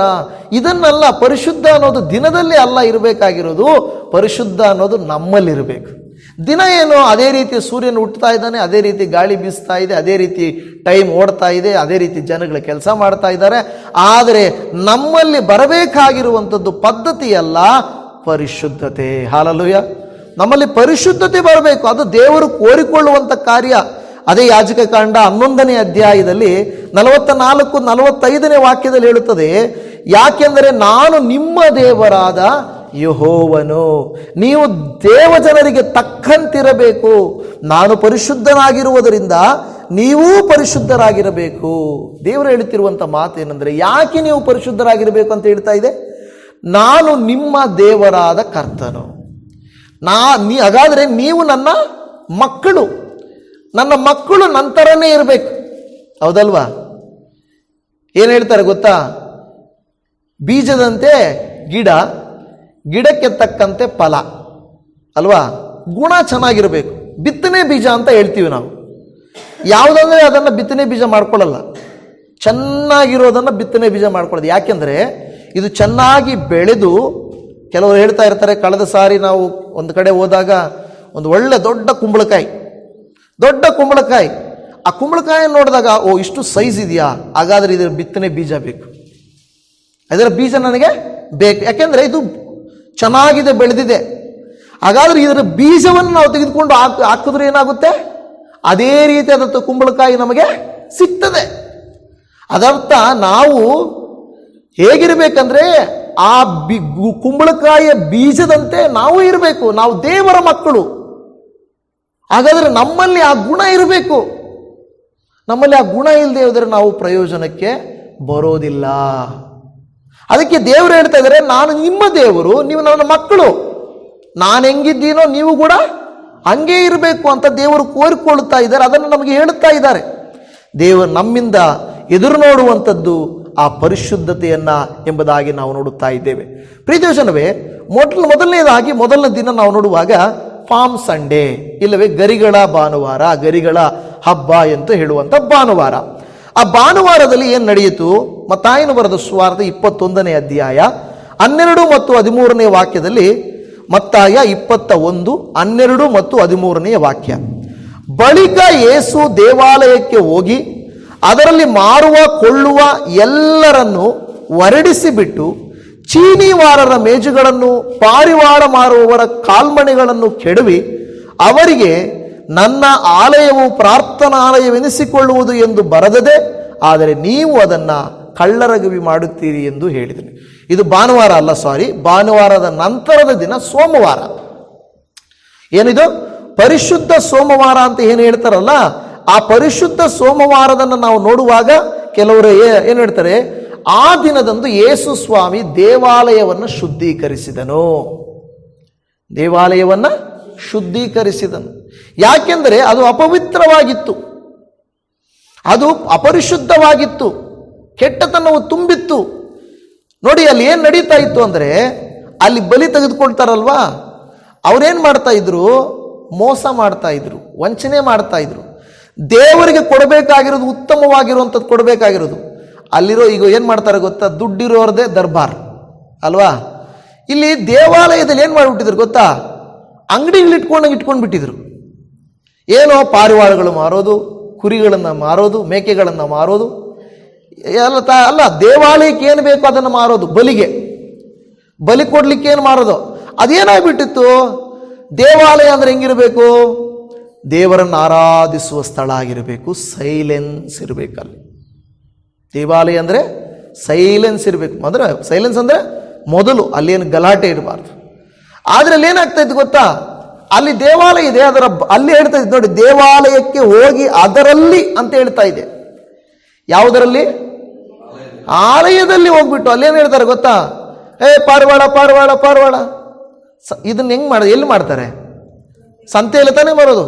ಇಲ್ಲಿ ಬನ್ನಿ ಪಾರಿವಾಳ, ನಮ್ಮ ಹತ್ರ ತಗೊಳ್ಳಿ. ದೇವಾಲಯದಲ್ಲಿ ಏನು ನಡೀತಾ ಇದೆ? ಬಿಸ್ನೆಸ್. ದೇವಾಲಯದಲ್ಲಿ ನಡೀತದೆ ಬಿಸ್ನೆಸ್ ನಡೀತಾ ಇದೆ. ಕುರಿ ಯಜ್ಞಕ್ಕೆ ಬೇಕಾಗಿರೋ ಕುರಿ, ಇಲ್ಲಿ ಬನ್ನಿ, ಅವನ ಹತ್ರ ಹೋಗ್ಬಿಡ, ನನ್ನ ಹತ್ರ ಬಾ. ಸಂತೆ ಹೆಂಗಿರುತ್ತೆ, ಅಂಗಡಿಗಳಿದ್ರೆ ಹೆಂಗಿರುತ್ತೆ, ಗಲಾಟೆ. ಹಾಗೆ ಅದನ್ನು ದೇವಾಲಯವನ್ನು ಹಂಗೆ ಮಾಡಿಕೊಂಡಿದ್ರು. ಯೇಸು ಸ್ವಾಮಿ ಇದನ್ನು ನೋಡಿದ್ದೇ ಏನು ಮಾಡಿದ್ರು ನೋಡಿ. ಯೇಸು ದೇವಾಲಯಕ್ಕೆ ಹೋಗಿ ಅದರಲ್ಲಿ ಮಾರುವ ಕೊಳ್ಳುವ ಎಲ್ಲರನ್ನ ಹೊರಡಿಸಿಬಿಟ್ಟು, ಚೀನಿವಾರರ ಮೇಜುಗಳನ್ನು, ಪಾರಿವಾಳ ಮಾರುವವರ ಕಾಲ್ಮಣೆಗಳನ್ನು ಕೆಡವಿ ಅವರಿಗೆ ಹೇಳ್ತಾರೆ, ನನ್ನ ಆಲಯವು ಪ್ರಾರ್ಥನಾಲಯವೆನಿಸಿಕೊಳ್ಳುವುದು ಎಂದು ಬರೆದಿದೆ, ಆದರೆ ನೀವು ಅದನ್ನೇನು ಮಾಡಿದ್ದೀರಾ? ಕಳ್ಳರ ಗವಿ ಮಾಡಿದ್ದೀರಾ. ಹೌದು, ಹೊರಗಿನ ಕೆಲವು ಜನರು ಸಭೆಗಳ ಕುರಿತು, ಚರ್ಚ್ಗಳ ಕುರಿತು ತಪ್ಪಾಗಿ ಮಾತಾಡ್ತಾರೆ. ತಪ್ಪು ಎಲ್ಲಿ ಇಲ್ಲ ಅಂತಿಲ್ಲ. ಅದೇ ನೀವು ಕೇಳ್ಬೋದು, ಅದು ದೇವಾಲಯ ಅಲ್ಲ, ದೇವ್ರು ಹೆಂಗೆ ಅನುವು ಮಾಡಿಕೊಟ್ಟ, ಅಲ್ಲಿ ಕೆಟ್ಟದ್ದು ಹೆಂಗೆ ಬಂತು ಅಂತ ನೀವು ಕೇಳ್ಬೋದು. ದೇವಾಲಯದಲ್ಲಿಯೂ ತಪ್ಪು ನಡೀತದೆ, ದೇವಸ್ಥಾನಗಳಲ್ಲಿಯೂ ನಡೀತದೆ, ಮಸೀದಿಗಳಲ್ಲಿಯೂ ನಡೀತದೆ. ಅಂದರೆ ಅದನ್ನು ಹೇಳಕ್ಕೆ ನಮಗೆ ಅಧಿಕಾರ ಇಲ್ಲ, ಆದರೆ ಚರ್ಚ್ಗಳಲ್ಲಿಯೂ ಕೂಡ ನಡೀತದೆ. ಅದರ ಅರ್ಥ, ದೇವರು ಇಲ್ಲಿ ಹೇಳುತ್ತಿರುವಂಥ ಮಾತು, ಜನರು ಅದನ್ನು ಆ ರೀತಿ ಉಪಯೋಗಿಸ್ತಾ ಇದ್ದಾರೆ ಹೊರತು ದೇವರಲ್ಲ. ದೇವರು ಆ ರೀತಿ ಒಪ್ಕೊಳ್ತಾರ? ದೇವರು ಒಪ್ಕೊಳ್ಳಲ್ಲ. ಆದರೆ ಇದನ್ನೇನು ಮಾಡಿಬಿಟ್ಟಿದ್ದಾರೆ? ಕಳ್ಳರ ಗವಿ ಮಾಡಿಬಿಟ್ಟಿದ್ದಾರೆ. ಅಲ್ಲೇನು ನಿಜವಾಗಿ ಮಾರಿ ಏನೋ ಸಹಾಯ ಮಾಡ್ತಾ ಇಲ್ಲ. 10 ರೂಪಾಯಿ ಅಂದರೆ 10 ರೂಪಾಯಿಗೆ ಮಾರಿದ್ರೆ ಅದು ನ್ಯಾಯ. ಅವರೇನು ಮಾಡ್ತಾರೆ, ಈ ವ್ಯಾಪಾರ ಮಾಡೋರು ನೋಡ್ರಿ, 500 ರೂಪಾಯಿ ಅಂತೇಳಿ ಬಟ್ಟೆ ಒಂದು ಇಟ್ಟಿದ್ರೆ ಅಂದ್ಕೊಡಿ, ಅಂಗಡಿಗೆ ನೀವು ಹೋದರೆ ಮಾಮೂಲಿ ಏನೂ ಗೊತ್ತಿಲ್ಲದೆ ಇರೋರಿಗೆ ಅವ್ರೇನು ಮಾಡ್ತಾರೆ, ಹಣ 500 ರೂಪಾಯಾ, 50 ರೂಪಾಯಿ ಕಡಿಮೆ ಮಾಡ್ಕೊಳ್ಳೋಣ, ಇಲ್ಲಮ್ಮ ಫಿಕ್ಸ್ಡ್ ರೇಟ್ ಅಮ್ಮ, ಕೊಡೋಕ್ಕಾಗಲ್ಲಮ್ಮ ಅಂತಾರೆ. ಆವಾಗ ಇವ್ರು ಪಾಪ ಗೊತ್ತಿಲ್ಲದಿರೋ ಏನು ಮಾಡ್ತಾರೆ, ಆಯ್ತಣ್ಣ ಸರಿ ಅಂತ 500 ರೂಪಾಯಿ ಕೊಟ್ಟು ತಗೊಂಬರ್ತಾರೆ. ಯಾರಾದರೂ ಚೆನ್ನಾಗಿ ವ್ಯಾಪಾರ ಮಾಡೋರು ಗೊತ್ತಿದ್ರು ಅಂತ ತಿಳ್ಕೊಳ್ಳಿ, 500 ರೂಪಾಯಿ ಅಮ್ಮ ಅಂದರೆ 500, 200 ಕೊಡ್ತೀಯಾ ಕೊಡಲ್ವಾ ಅಂತಾರೆ. ಅವ್ರು ಇದ್ಕೊಂಡು, ಇವರೇನು ವ್ಯವಹಾರ ಗೊತ್ತಿರೋ ಇದ್ದಂಗೆ ಅವರೇ ಅಂದ್ಬಿಟ್ಟು, ಇಲ್ಲಮ್ಮ ಅಷ್ಟು ಬರಲ್ಲಮ್ಮ, 500 ಹೇಳಿದ್ರೆ ನೀನು 200 ಅಂದರೆ 200 ರೂಪಾಯಿ ಕೊಡ್ತೀರಾ ಕೊಡಲ್ವಾ, ಏನು ನಾವೇನು ನೋಡಿಲ್ವಾ, ಇದೇನು ಬಟ್ಟೆ, ಇದು ಇಂಥದ್ದು ನೋಡು, ಹಿಂಗೈತೆ ಹಂಗೈತೆ, ಅದು ಇದು ಏನೇನೋ ಮಾತಾಡ್ತಾರೆ. ಆವಾಗ ಇವ್ರಿಗೆ ಗೊತ್ತು ಅಂತ ಹೇಳ್ಬಿಟ್ಟು ಅವ್ರೇನು ಮಾಡ್ತಾರೆ, ಇಲ್ಲ 200 ಬೇಡ, ಒಂದು 250 ಹಾಕ್ಕೊಡಮ್ಮ ಅಂತಾರೆ. ಅಲ್ಲಿಗೆ ವಿವರ ತಿಳಿದೇ ಇರೋರಿಗೆ 500 ರೂಪಾಯಿ ಮಾರಿದ್ರು, ವಿವರ ತಿಳಿದು ಪ್ರಶ್ನೆ ಮಾಡಿದವ್ರಿಗೆ 250ಕ್ಕೆ ಮಾಡಿದ್ರು. ಎಷ್ಟು ಮೋಸ ಮಾಡಿದ್ರು? ಅರ್ಧಕ್ಕರ್ಧ ಮೋಸ ಮಾಡಿದ್ರು ನೋಡಿ. ಹಂಗೇನೆ ಇದು ಎಲ್ಲಿ ನಡೀತಾ ಇದೆ? ದೇವಾಲಯದಲ್ಲಿ ನಡೀತಾ ಇದೆ. ದೇವರಿಗೆ ಅದು ಇಷ್ಟ ಇಲ್ಲ. ದೇವರು ನಮ್ಮಿಂದನೂ ಕೋರಿಕೊಳ್ಳುವುದೇನೆಂದರೆ, ನ್ಯಾಯವಾದದ್ದನ್ನು ಮಾಡಿರಿ, ಅನ್ಯಾಯವಾದದ್ದನ್ನು ಮಾಡಬೇಡ್ರಿ. ಇದು ಚರ್ಚ್ಗಳಿಗೂ ಪಾಸ್ಟರ್ಗಳಿಗೂ ಎಲ್ಲರಿಗೂ ಸಂಬಂಧಿಸ್ತದೆ. ನಾವು ಹೊರಗಡೆ ಇರೋರನ್ನ ಪ್ರಶ್ನೆ ಮಾಡೋದಲ್ಲ. ದೇವರು ಅಲ್ಲಿ ದೇವಾಲಯವನ್ನು ಶುದ್ಧೀಕರಿಸಿದನು. ಮೊಟ್ಟ ಮೊದಲನೇದಾಗಿ ನಮ್ಮನ್ನು ನಾವು ಶುದ್ಧೀಕರಿಸಿಕೊಳ್ಬೇಕು. ಯಾವಾಗಲೂ ಅವರ ಸಭೆ ಅವರು ಸರಿ ಇಲ್ಲ, ಇವರು ಸರಿ ಇಲ್ಲ ಅನ್ನೋದಕ್ಕಿಂತ ನಮ್ಮನ್ನು ನಾವು ಶುದ್ಧ ಮಾಡಿಕೊಳ್ಳುವುದನ್ನು ನಾವು ಮೊದಲು ಕಲ್ತ್ಕೊಳ್ಬೇಕು. ಯಾರ ಕರೆಗೂ ಕೈ ತೋರಿಸುವುದಲ್ಲ. ಯೇಸು ಸ್ವಾಮಿ ನಮ್ಮಲ್ಲಿ ಬಂದು ಇಲ್ಲಿ ಹೇಳ್ತದೆ, ಇದನ್ನು ಕಳ್ಳರ ಗವಿ ಮಾಡಿಬಿಟ್ಟಿದ್ದೀರಾ, ನೀವೇನು ಮಾಡ್ರಿ, ಇಲ್ಲಿಂದ ನೀವು ಹೊರಡ್ರಿ ಅಂತ. ಎಲ್ಲವನ್ನು ಒಬ್ಬನೇ, ನನ್ನ ಆಲಯ ಇದು ಪ್ರಾರ್ಥನಾಲಯ. ದೇವಜನವೇ ನೋಡಿ, ಇವತ್ತು ಸಭೆಗಳಿಗೆ, ಸೇವಕರುಗಳಿಗೆ ಇದೊಂದು ಎಚ್ಚರಿಕೆ. ಪ್ರೇಯರ್ಗಳನ್ನು ನಾವು ನಡೆಸ್ತೇವೆ, ಗರಿಗಳನ್ನು ತಂದುಬಿಟ್ಟು ಹೂ ಅಂತ ಮಾಡಿಸ್ಬೋದು, ಗರಿಗಳನ್ನು ತರ್ತು ಮಾಡ್ತಾರೆ, ಹೋಲಿ ವೀಕ್ ಅಂತ ಮಾಡ್ತಾರೆ, ಎಲ್ಲ ಮಾಡ್ತಾರೆ. ಆದರೆ ದೇವ್ರಿಗೆ ಇಷ್ಟ ಇಲ್ಲದಿರೋದೇನು ಗೊತ್ತಾ? ನೀನು ಆರ್ಭಟ ಮಾಡೋದು, ಹಬ್ಬ ಮಾಡೋದು, ತೋರ್ಪಡಿಸ್ಕೊಳ್ಳೋದಲ್ಲ ನನಗೆ ಮುಖ್ಯ. ನಿನ್ನಲ್ಲಿರುವಂಥ ವಂಚನೆ, ಮೋಸ, ಅನ್ಯಾಯ, ಇರುವಂಥ ಎಲ್ಲ ಹೊಟ್ಟೆ ಕಿಚ್ಚು, ಎಲ್ಲ ಕೆಟ್ಟತನ ನೀನು ಬಿಟ್ಟು ನೀನು ಪರಿಶುದ್ಧನಾಗು. ಆದರೆ ನಾವೇನು ಮಾಡ್ತೀವಿ ಗೊತ್ತಾ? ಮನುಷ್ಯರಾಗಿರುವಂಥವರು ದೇವರ ಮುಂದೆ ತೋರ್ಪಡಿಸಿಕೊಂಡು ಆಚೆ ಹೋಗುವಂಥವ್ರು ನಾವು ಜೀವನ ಮಾಡ್ತೀವಲ್ವಾ? ದೇವರಿಗೆ ಅದಿಷ್ಟ ಇಲ್ಲ. ಯಾಕೆ ನೀನು ಈ ಥರ ಎರಡು ಜೀವನ ಜೀವಿಸ್ತಾ ಇದೀಯಾ? ಯಾರಿಗೂ ತೋರ್ಪಡಿಸ್ಕೊಳ್ಳೋದಕ್ಕೆ ನೀನು ಜೀವಿಸ್ತಾ ಇದೆಯಾ ಅಂತ ದೇವರು ಕೇಳ್ತಾನೆ. ಅವರು ಅಲ್ಲಿ ವ್ಯಾಪಾರ ಮಾಡಿರ್ಬೋದು, ಆದರೆ ಇವತ್ತು ನಾವೇನು ಮಾಡ್ತಾ ಇದ್ದೀವಿ ಗೊತ್ತಾ? ನಾವೇನು ಮಾಡ್ತಾ ಇದ್ದೀವಿ ಅಂದರೆ, ದೇವರೇ ನಾನು ಸ್ವಾಮಿ ಹಲ್ಲೆಲೂಯಾ ಸ್ತೋತ್ರ, ಹಾಲೆಲೂಯಾ ಸ್ತೋತ್ರ, ಆಮೇನ್ ಅಂತ ಹೇಳಿಬಿಟ್ಟು ಆಚೆ ಹೋದಾಗ ಅದೇ ಟಿವಿ, ಮೊಬೈಲು, ಸೀರಿಯಲ್, ಸಿನಿಮಾಗಳು, ಅದೇ ಎಲೆ ಅಡಿಕೆ ತಿನ್ನೋದು, ಅದೇ ಪಾನ್ ಪರಾಗ್ ತಿನ್ನೋದು, ಅದೇ ಕುಡಿತ, ಅದೇ ಜೀವಿತ, ಅದೇ. ಆದರೆ ದೇವ್ರ ಹತ್ರ ಬಂದಾಗ ಮಾತ್ರ ದೇವರೇ ಸ್ತೋತ್ರ, ಹಾಲೆಲೂಯಾ. ದೇವ್ರು ಹೇಳ್ತಾನೆ ನಟನೆ ಮಾಡಬೇಡ. ದೇವ್ರು ಹೇಳ್ತಾನೆ ಒಳಗೆ ದೇವಾಲಯ ನೋಡೋಕ್ಕೆ ಚೆನ್ನಾಗಿದೆ, ದೇವಾಲಯ ಸೂಪರ್ ದೇವಾಲಯ, ಆದರೆ ಒಳಗಡೆ ನಡೀತಾ ಇದೆ, ವ್ಯಾಪಾರ ನಡೀತಾ ಇದೆ. ದೇವ್ರು ಹೇಳ್ತಾನೆ ನನಗದು ಇಷ್ಟ ಇಲ್ಲ. ಇವತ್ತು ಹೊರಗಡೆ ದೇವಾಲಯದಂತೆ ನೀವು ನಾನು ಸುಂದರವಾಗಿರಬಹುದು, ಚೆನ್ನಾಗಿರಬಹುದು, ಜನರಿಗೆ ತೋರ್ಪಡಿಸಿಕೊಳ್ಳಬಹುದು, ಆದರೆ ದೇವರು ಹೇಳ್ತಿದ್ದಾನೆ ಒಳಗಡೆ ಏನು ನಡೀತಾ ಇದೆ ನಿನ್ನಲ್ಲಿ? ದೇವರು ವಾಕ್ಯ ಹೇಳುತ್ತದೆ, ಮನುಷ್ಯರು ಮುಖ ನೋಡ್ತಾರೆ, ದೇವರು ಹೃದಯ ನೋಡ್ತಾರೆ. ದೇವರಿಗೆ ಬೇಕಾಗಿರೋದು ಹೃದಯವೇ ಹೊರತು ನಮಗೆ ಮುಖ ಅಲ್ಲ. ಏನು ಸಾಧನೆ ಮಾಡ್ತೀಯ ಅದನ್ನು ಮಾಡಿ. ಆ ರೀತಿ ನಟನೆ ಮಾಡಿ ಮನುಷ್ಯರನ್ನ ನೀನು ಮೆಚ್ಚಿಸ್ಬೋದು, ದೇವರನ್ನ ಮೆಚ್ಚಿಸೋಕ್ಕಾಗಲ್ಲ. ನೀನು ಮನುಷ್ಯರನ್ನ ಮೆಚ್ಚಿಸಿದ್ರೆ ಉದ್ಧಾರ ಆಗಲ್ಲ. ಈ ಕಾಲ ಹೆಂಗಿದೆ ಗೊತ್ತಾ? ಸುಖ ಸುಮ್ಮನೆ 10 ರೂಪಾಯಿ ಕೊಡಂದ್ರೆ ಯಾವನು ಕೊಡೋಕ್ಕಿಲ್ಲ. ಕೊಡ್ತಾರ? ಯಾರೂ ಕೊಡಲ್ಲ. ಯಾಕೆ ಕೊಡ್ಬೇಕು? ಸುಮ್ಮನೆ 10 ರೂಪಾಯಿ ಯಾಕೆ ಕೊಡಬೇಕು? ಏನು ಈ ಕಾಲ ಹಿಂಸೆ. ನಿನ್ನೆ ಒಂದು ನ್ಯೂಸ್ ನಡೆದಿದೆ, ಐ ಥಿಂಕ್ ಉತ್ತರ ಪ್ರದೇಶದಲ್ಲಿ ಎಲ್ಲೋ ಒಂದು ಕಡೆ ಐಸ್ ಕ್ರೀಮ್ ಮಾರೋನ ಜೊತೆ ಜಗಳ. ಏನು ಜಗಳ ಆಯಿತು ಅಂತ ಗೊತ್ತಿಲ್ಲ. ಐಸ್ ಕ್ರೀಮ್ ಮಾರೋನು ಯಥಾತಥವಾಗಿ ಹೋಗಿ ಅವನು ಐಸ್ ಕ್ರೀಮ್ ಮಾರ್ತಾ ಇದ್ದಾನೆ. ಯಾರೋ ಒಬ್ಬನು ಬಂದು ಏನೋ ಗಲಾಟೆ ಮಾಡಿದ್ದಾರೆ. ಏನು ಗಲಾಟೆ ಅಂತ ಇನ್ನೂ ಗೊತ್ತಿಲ್ಲ. ಅವನ ತಲೆ ಕಡಿದು ಮನೆಗೆ ತಗೊಂಡೋಗಿ ಆರಾಮಾಗಿ ಅಡುಗೆ ಮಾಡ್ತಾ ಇದ್ದಾನಂತೆ. ಇದು ನ್ಯೂಸು, ನಾನು ಓದಿದೆ, ಸಿಕ್ಕಿದ್ರೆ ನಾನು ಅದನ್ನು ನಿಮ್ಗೆ ಹಾಕ್ತೇನೆ. ಏನು ಒಂದು ಐಸ್ ಕ್ರೀಮ್ ಮಾರೋನು ಜಗಳ ಮಾಡಿ, ಅಂದರೆ ಸಮಾಜ ಹೇಗಿದೆ ಅಂದರೆ ಒಂದು 10 ರೂಪಾಯಿ 20 ರೂಪಾಯಿಗೆ ಜಗಳ. ಐಸ್ ಕ್ರೀಮ್ ಎಷ್ಟಿರುತ್ತೆ ಅಮ್ಮಮ್ಮ ಅಂದರೆ 100 ರೂಪಾಯಿ ಇರುತ್ತಾ? ಏನಾಗ್ಬಿಟ್ಟಿರೋದು ಒಂದು ಜೀವ ತಲೆ ಕಡಿದು, ಅದು ತಲೆನ ಎತ್ಕೊಂಡಾಗ ಮನೇಲಿ ಇಟ್ಕೊಂಡು ಅವನು ಅಡುಗೆ ಮಾಡ್ತಾ ಇದ್ದಂತೆ. ಪೊಲೀಸರು ಹೋದಾಗ ಅಲ್ಲೇ ಇತ್ತಂತೆ ತಲೆ ಅಡುಗೆ ಮಾಡೋದು. ಅಂದರೆ ಸಮಾಜ ಹೇಗಾಗ್ತಾ ಇದೆ ಅಂದರೆ ಉಳುಕು ಜಾಸ್ತಿ, ಕೊಳುಕು ಜಾಸ್ತಿ, ಕೆಟ್ಟದ್ದು ಜಾಸ್ತಿ. ದೇವರು ಯಾವತ್ತು ಏಸಪ್ಪ ಹೇಳೋದು, ಏನು ಸಮಾಜದಲ್ಲಿ ಅಸಮಾಧಾನ ಮಾಡ್ರಿ, ಜಗಳ ಮಾಡ್ರಿ, ದೇವರ ವಾಕ್ಯ ನೋಡ್ರಿ, ಬೈಬಲ್ ಚರ್ಚಲ್ಲಿ ಹೇಳ್ಕೊಡುವಷ್ಟು ನೀಟಾಗಿ ಎಲ್ಲೂ ಹೇಳ್ಕೊಡಲ್ಲ. ನಾವು ಹೆಂಗೆ ಜೀವಿಸ್ಬೇಕಂತ ಹೇಳ್ಕೊಡ್ತಾರೆ, ಆದರೆ ಲೋಕ ಅದನ್ನೇ ವಿರೋಧ ಮಾಡುತ್ತೆ. ಎಲ್ಲಾದರೂ ಕೆಟ್ಟದ್ದನ್ನು ಹೇಳ್ಕೊಟ್ಟು ಕತ್ತಿಗಳು ಹಿಡ್ಕೊಳ್ರಿ, ಖಡ್ಗಗಳು ಹಿಡ್ಕೊಳ್ರಿ, ಅಂಥವನ್ನು ಕೊಂದಾಕ್ರಿ, ಅಂಥವನ್ನು ಹೊಡಿರಿ, ಅಲ್ಲಿ ಪ್ರೇಯರ್ ಮಾಡ್ತಾ ಇದ್ರೆ ಅವ್ರನ್ನ ಹಿಡಿದು ಆಚೆ ಹಾಕ್ರಿ, ಇದನ್ನೆಲ್ಲ ಹೇಳ್ಕೊಡ್ತಾರೆ. ನಾವು ಹಂಗೆ ಹೇಳ್ಕೊಡ್ತೀವ? ಚರ್ಚ್ಗಳಲ್ಲಿ ಹಂಗೆ ಹೇಳ್ಕೊಡ್ತಾರ? ಇಲ್ಲ. ಕ್ಷಮಿಸ್ರಿ, ಪ್ರೀತಿಸ್ರಿ, ಸಹಾಯ ಮಾಡ್ರಿ, ಯಾರಾದರೂ ಇದ್ರೆ ಆಧರಿಸ್ರಿ, ಬಡವರಿಗೆ, ಬಲಹೀನರಿಗೆ, ರೋಗಗಳಿಗೆ, ಕಷ್ಟದಲ್ಲಿರೋರಿಗೆ ಕರುಣೆ ತೋರಿಸ್ರಿ ಅಂತ ಹೇಳ್ತೇವೆ. ಆದರೆ ಅವರೇನು ಹೇಳ್ತಾರೆ? ಅಲ್ಲೊಂದು 10 ಜನ ಸೇರಿ ಪ್ರೇಯರ್ ಮಾಡ್ತಾ ಇದ್ದಾರಾ, ಅಯ್ಯೋ ನೀವು ನೋಡ್ಕೊಂಡು ಸುಮ್ಮನೆ ಇದ್ದೀರಾ. ಕಳೆದ ದಿನದಲ್ಲಿ ಇಲ್ಲಿ ನಮಗೆ ನೋಡ್ಲಿಕ್ಕಂತ ಒಬ್ಬರು ಯಾರೋ ಬಂದಿದ್ರು. ಅವ್ರ ಜೊತೆಗೆ ಇನ್ಯಾರೋ ಇಬ್ಬರು ಗಂಡಸರು ಬಂದಿದ್ರು. ಜೊತೆಗೆ ಬಂದವರು ಅವರು ಬಂದ್ಬಿಟ್ಟು ಅವರು ನಮಗೆ ನೋಡಕ್ಕೆ ಬಂದವರು ನಮ್ಮ ಹತ್ರ ಮಾತಾಡ್ಕೊಂಡಿದ್ದಾರೆ. ಆದರೆ ಆ ಇಬ್ಬರು ಗಂಡಸರಿದಾರಲ್ಲ, ಈ ಸುತ್ತಮುತ್ತ ಆ ಅಂಗಡಿ ಹತ್ರ ಅಲ್ಲಿ ಇಲ್ಲಿ ಹೋಗ್ಬಿಟ್ಟು ಏನು ಮಾತಾಡ್ತಾ ಇದ್ರು ಗೊತ್ತಾ?